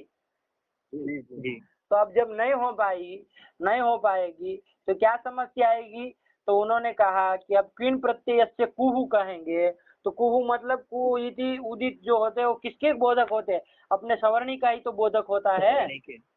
अरे उदित सवर्ण से संज्ञा स्यात् कहा ना, अण उदित च सवर्ण से संज्ञा स्यात्, तो उदित मतलब पुचु टू टू ये उदित, ये उदित है। ये संज्ञा किसकी संज्ञा होगी, कु संज्ञा, अपने सवर्णी जो होंगे, मतलब ककार के जो सवर्णी होंगे ना उसी की कु संज्ञा है। तो ककार के सवर्णी अब कौन कौन होंगे गौरव, अब क ख ग घ यही होंगे, ठीक है ना। वो नहीं होगा ना, ग नहीं होगा, क्योंकि यावत स्थान साम्य पक्ष लिया ना। तो अब कु कहने से कितने का बोध होगा, 4 का, क ख ग घ, हाँ इतने का ही बोध होगा, ठीक है ना। इतने का ही जब बोध होगा, क ख ग घ का ही, तो क्या आपत्ति आएगी, तो प्रांग है आपका रूप एक बनाते हैं ना, अरे प्रांग प्रांचो प्रांचः बनाते हैं ना, तो वहाँ पर क्या करते हैं, वो नोम किया गया, वो प्रक्रिया देख लीजिएगा, प्रांग रूप आप लघु सिद्धांत में पढ़े ही होंगे, ठीक है ना। वहाँ वो लगता है किन प्रत्यय से कु वगैरह वगैरह कुत्व कर देता है, ठीक है ना। तो वो नुम का जो न होता है ना उसको ग कर देते हैं, कुत्व करते हैं, तो न को कौन होगा, ग होता है ना, ग उसका सवर्णी करके ग कर देते हैं, तो प्रांग बन जाता है। लेकिन अब कु कहने से ग आएगा, नहीं आएगा। तो ये तो क्या करता है, कु करता है ना, मतलब कवर्ग करता है। उसी तरह चोह कुहू में भी कवर्ग होता है। अब कवर्ग करके कभी ग आएगा ही नहीं, ठीक है ना, क्योंकि उस कु करके उसके सवर्णी क ख ग घ चार ही आएंगे, ठीक। तो ग का आएगा, ग्रहण नहीं होगा तो प्रांग नहीं बन पाएगा। तो जो वहाँ नुम का न है उसको कुत्व करना है ना, किन प्रत्यय से कु से, तो अब ग नहीं हो पाएगा तो प्रांग कैसे बनाएंगे, नहीं बन पाएगा ना। तो गंकार की अनापत्ति आएगी, वही लिखा, पढ़ लो पूरा, न द्वितीय, ठीक है ना। मतलब यावत स्थान साम्य भी विवक्षित नहीं कह सकते, क्यों, क्योंकि यदि यावत स्थान साम्य विवक्षित हो तो क्या अर्थ हो जाएगा, आभ्यंतर प्रयत्न समान हो और स्थान करके यावत स्थान समान होना चाहिए, है ना, पूरा का पूरा मिलना चाहिए, तभी सवर्ण संज्ञा होगी। तो सवर्ण संज्ञा तब होगी तो क्या है, कौन गयो हो कंठ स्थान साम्येपि गकारस्य नासिका स्थानाधिक्य न, गकार का नासिका स्थान अधिक है ना, तो उसका सावरणीय नहीं हो पाएगा। तो सावरणीय भावापत्तो, सावरणीय का अभाव हो गया ना, मतलब सवर्ण संज्ञा नहीं हुई। तो अब जो हो कुहु, ये क्या करता है, चवर्गस्य कवर्गस्य जली पदांते, चवर्ग को कवर करता है, तो अब कवर करके ग तो आएगा नहीं आएगा। स्विन प्रत्यय से कुहु, ये भी कु कर कवर्ग करता है आदेश, ठीक है ना, कवर्ग अंतादेश स्यात्, ऐसा है ना। तो अब उसमें भी ग आएगा नहीं, जब नहीं आएगा तो क्यों नहीं आएगा, क्योंकि ग सवर्णी नहीं है, और ये तो सवर्ण कु करके तो उसका सवर्णी का उदित सवर्ण से संज्ञा स्यात् अनुदित कहता है ना। चलिए, तो इत्यत्र गकारस्य ग्रहणानापत्या, गकार के ग्रहण की अनापत्ति हुई ना, मतलब गकार का ग्रहण नहीं हो पाएगा। तो प्रांग में जो नुम का नकार था ना, पहले वहाँ नुम किया गया है, ठीक है ना, अच्चु धातु है ना, वहाँ नुम किया गया, वो नुम का जो नकार है उसको पिन प्रत्यय से कुहू करके ग नहीं हो पाएगा, है ना, क्योंकि गु आता ही नहीं, ग आता ही नहीं है कु में, है ना, तो इसलिए प्रांग नहीं बन पाएगा, ये सब आपत्ति आएगी। इसलिए यावस्थान साम्य भी नहीं ले सकते हैं, क्योंकि यावस्थान साम्य लेने पर क और ग की नहीं हो, जो जिसकी करनी थी क और ग की सवर्ण संज्ञा करनी थी, वो नहीं हो पाएगी यदि यावस्थान साम्य लेते हैं तब। बात समझे कि नहीं? तो यद अब क्या करेंगे, इसका करने के लिए यद किंचित स्थान साम्य कहेंगे। यदि यद किंचित स्थान साम्य कहते हैं तो जिसकी नहीं करनी उसकी होने लगेगी, ई और एक की सवर्ण संज्ञा नहीं करनी थी उसकी होने लगेगी। आपत्ति समझ में आई? तो दोनों तरफ से बांध दिया आपको। यदि किंचित स्थान साम्य कहेंगे तब भी समस्या, यावस्थान साम्य कहेंगे तब भी समस्या, ठीक है ना। शास्त्रार्थ इसी तरह से होता है, इसी तरह से बांध देते हैं, फिर फंस जाता है आदमी। ठीक, चलिए, अच्छा है, इसमें किसी को पूछेंगे, बहुत अच्छा है विषय। तो हो गया, तो दोनों पक्ष में समस्या आई। तो अब क्या हो गया, अब स्थान साम्य क्या लेना है, तो सब समझ में ही नहीं आएगा ना। यदि किंचित स्थान साम्य लेना कि यावस्थान साम्य लेना, तो स्थान साम्यम दुर्निरूपम, क्या लिखा आगे पढ़ो। स्थान साम्यम दुर्निरूपम। हाँ, अब ये स्थान साम्य, अब इसका निरूपण ही नहीं कर सकते हम। अरे स्थान साम्य कैसा लेना, कैसे हम समझाए आपको। यदि किंचित ले तब भी दोष, यावस्थान साम्य ले तब भी दोष, ठीक है ना। तो अब यदि व्याप्ति सब दो से बन रहे हैं तो क्या करेंगे, तो अत्र ब्रूमः। अब आए सिद्धांती, उन्होंने कहा, अब हम उत्तर दे रहे हैं, अत्र वयम ब्रूमः। अरे ब्रूमः बनता है ना, ब्रवीमि ब्रूवः ब्रूमः वयम ब्रूमः, ठीक है ना। तो ब्रूमः मतलब कथयामः। अब लोग कह रहे हैं, अब हम कह रहे हैं, क्या कह रहे हैं, तो यहाँ पर क्या लेना है तुल्यस्य प्रयत्नम में, तो यावस्थान साम्यमेव सावर्ण्य प्रयोजकम, यावस्थान साम्य ही लेना है पंडित जी। देखिए अब उत्तर दे रहे हैं, यावस्थान साम्य ही लेना है। गौरव, यावस्थान साम्य कह रहे तो क्या समस्या आ रही थी? यावस्थान साम्य कह रहे थे तो मतलब गकार का ग्रहण कु में नहीं हो रहा था। अरे ये ऐसे अंडपंड क्यों बोल रहे हो, क और ग की सवर्ण संज्ञा नहीं हो पाएगी, ये बोलो ना। हाँ, क और ग की सवर्ण संज्ञा जिसकी करनी थी, ठीक है ना, वो क्यों करनी थी, कु में ग्रहण हो जाए, प्रांग बन जाए, ये सब था, उसको बाद में कहो। लेकिन क्यों यावस्थान साम्य यदि रखते हैं तो क और ग की सवर्ण संज्ञा नहीं हो पाएगी। क्यों नहीं हो पाएगी, क्योंकि ग का नासिक का स्थान अधिक है, इसलिए यावस्थान साम्य नहीं बन रहा। यही समस्या थी ना भार्गव? जी। हाँ, यही थी। तो अब इसका भी वारण कर देंगे। देखिए, पक्ष अब जब ये लिया तो उसका समाधान करना पड़ेगा ना, तो सब कर देंगे। पढ़ो आगे।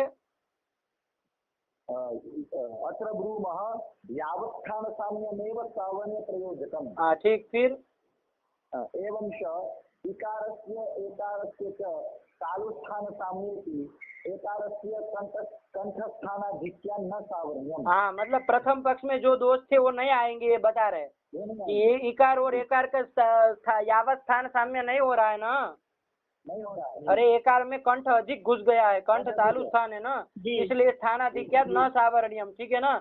इसी तरह व और ल का भी सावर्ण्य नहीं होगा, क्योंकि उसमें भी दंतोष्ठम ओष्ठ अधिक प्रविष्ट हो गया है, वकारस्य ओष्ठ स्थानाधिक्यात्, इसलिए इनकी भी सवर्ण संज्ञा नहीं होगी। कब नहीं होगी, यावस्थान साम्य जब कह देंगे तब, ठीक है ना। तो ये तद्वानासानाम यजुष्य केशाम इत्यादि निर्देशाः उपपन्ना, ये अब तद्वानासानाम ये बन जाएगा ना, तद्वा है ना, तद्वानासानाम, तो वह था ना पर में, हाँ तो यदि यहाँ वो सवर्ण से यद किंचित स्थान साम्य लेते तो आपत्ति आती ना।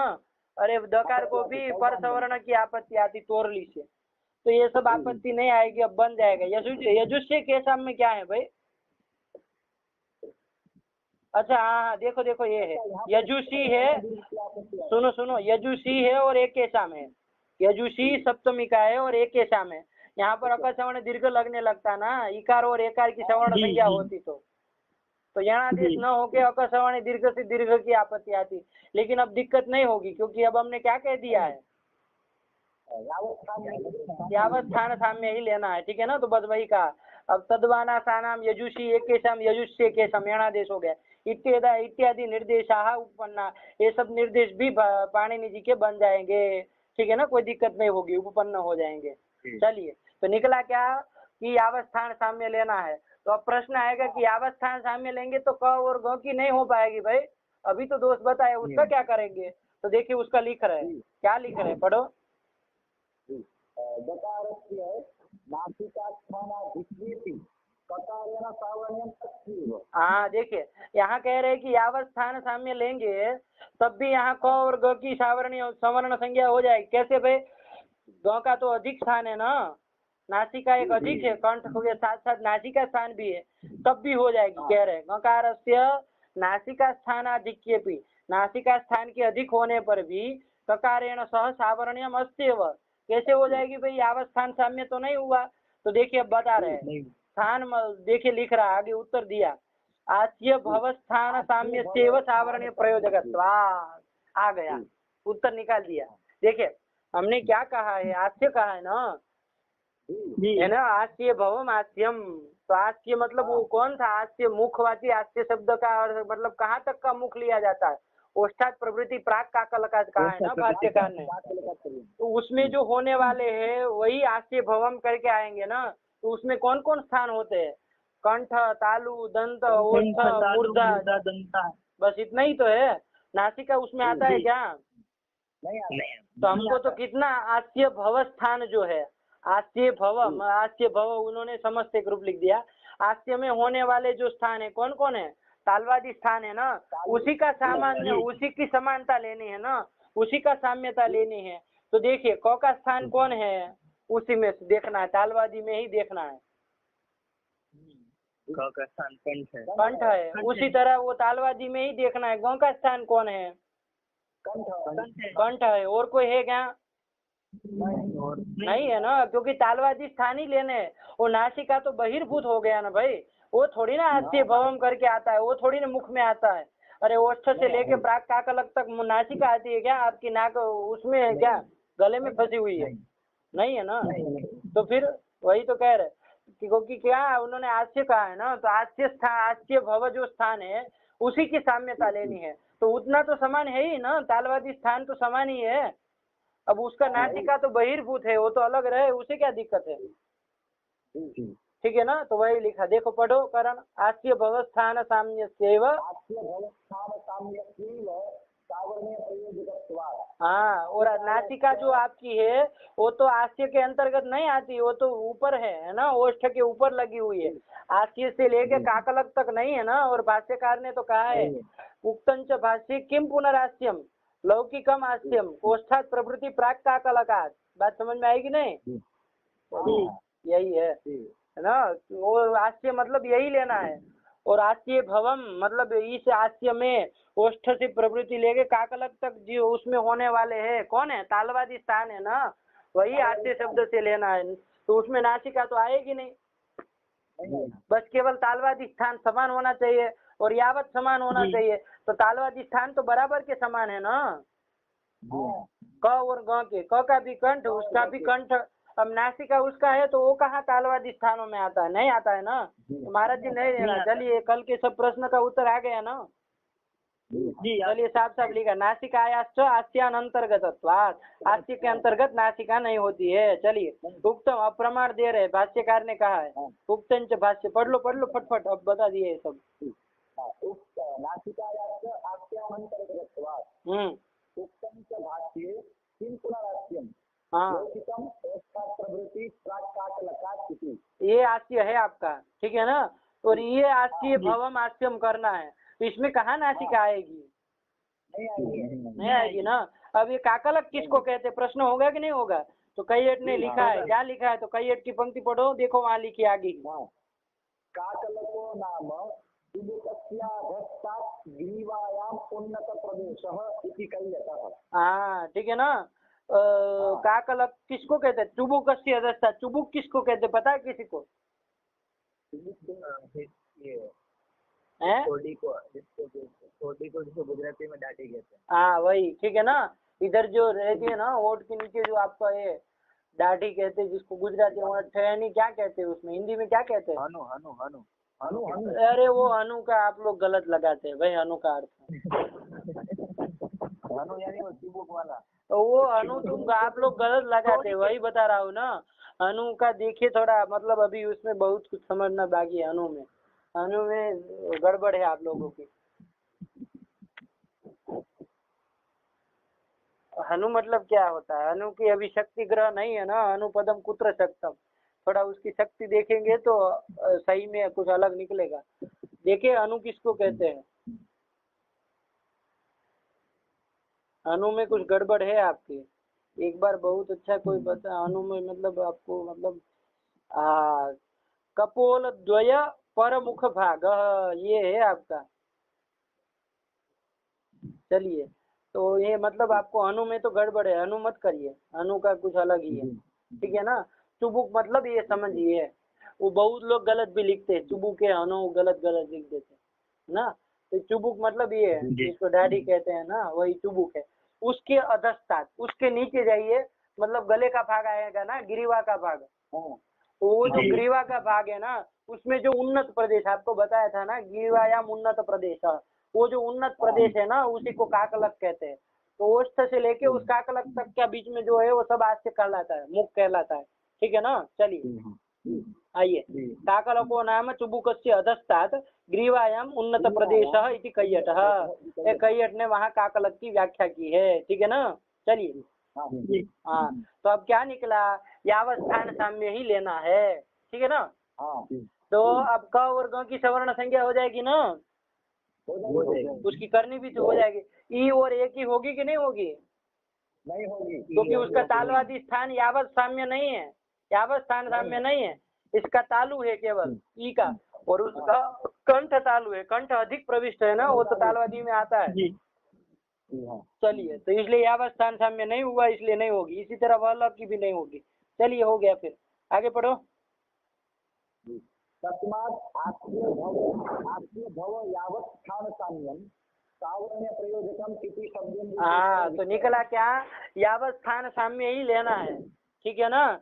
और आस्य भव आस्य स्थान साम्य लेना, मतलब तालवादी स्थान का ही साम्यता लेनी है, उसमें नासिका नहीं आएगी, और होना चाहिए यावत् स्थान साम्य। बात समझ में आई? तो सब व्यवस्था बन गई, कोई दोष नहीं है। तो अब आप ध्यान में रखेंगे, यावत् स्थान साम्य लेना है, तालवादी स्थानों का यावत् साम्यता होनी चाहिए, बस इतना, ठीक। चलिए हाँ, चलिए इतना निष्कर्ष निकल गया ना आपका, आ गया पूरा, आ गया। चलिए अच्छा, ध्यान में रखिएगा, ये बहुत अच्छी बात लिखी इन्होंने, विस्तार से लिखी और सरल भाषा में लिखी, इतना सरल कोई नहीं लिखता है भाई। चलिए बस हो गया फिर, तो ये हो गया। और मूल में वो तो पढ़ ही लिए थे ना पूरा, मूल कहाँ तक चला था कल, वो रस्वस्य अवर्ण से प्रयोग संवृतम, वो प्रक्रिया जैसे तो विवृतम है वो। चलिए अब फिर कल करेंगे सूत्र, ठीक है ना। समय भी ज्यादा हो गया, 11:30 बज गया आज तो, ठीक। रखे फिर इधर वाक्यकारं वररुचिं भाष्यकारं पतंजलिं पाणिनिं सूत्रकारं च प्रणतोस्मि मुनित्रयम्। वाक्यकार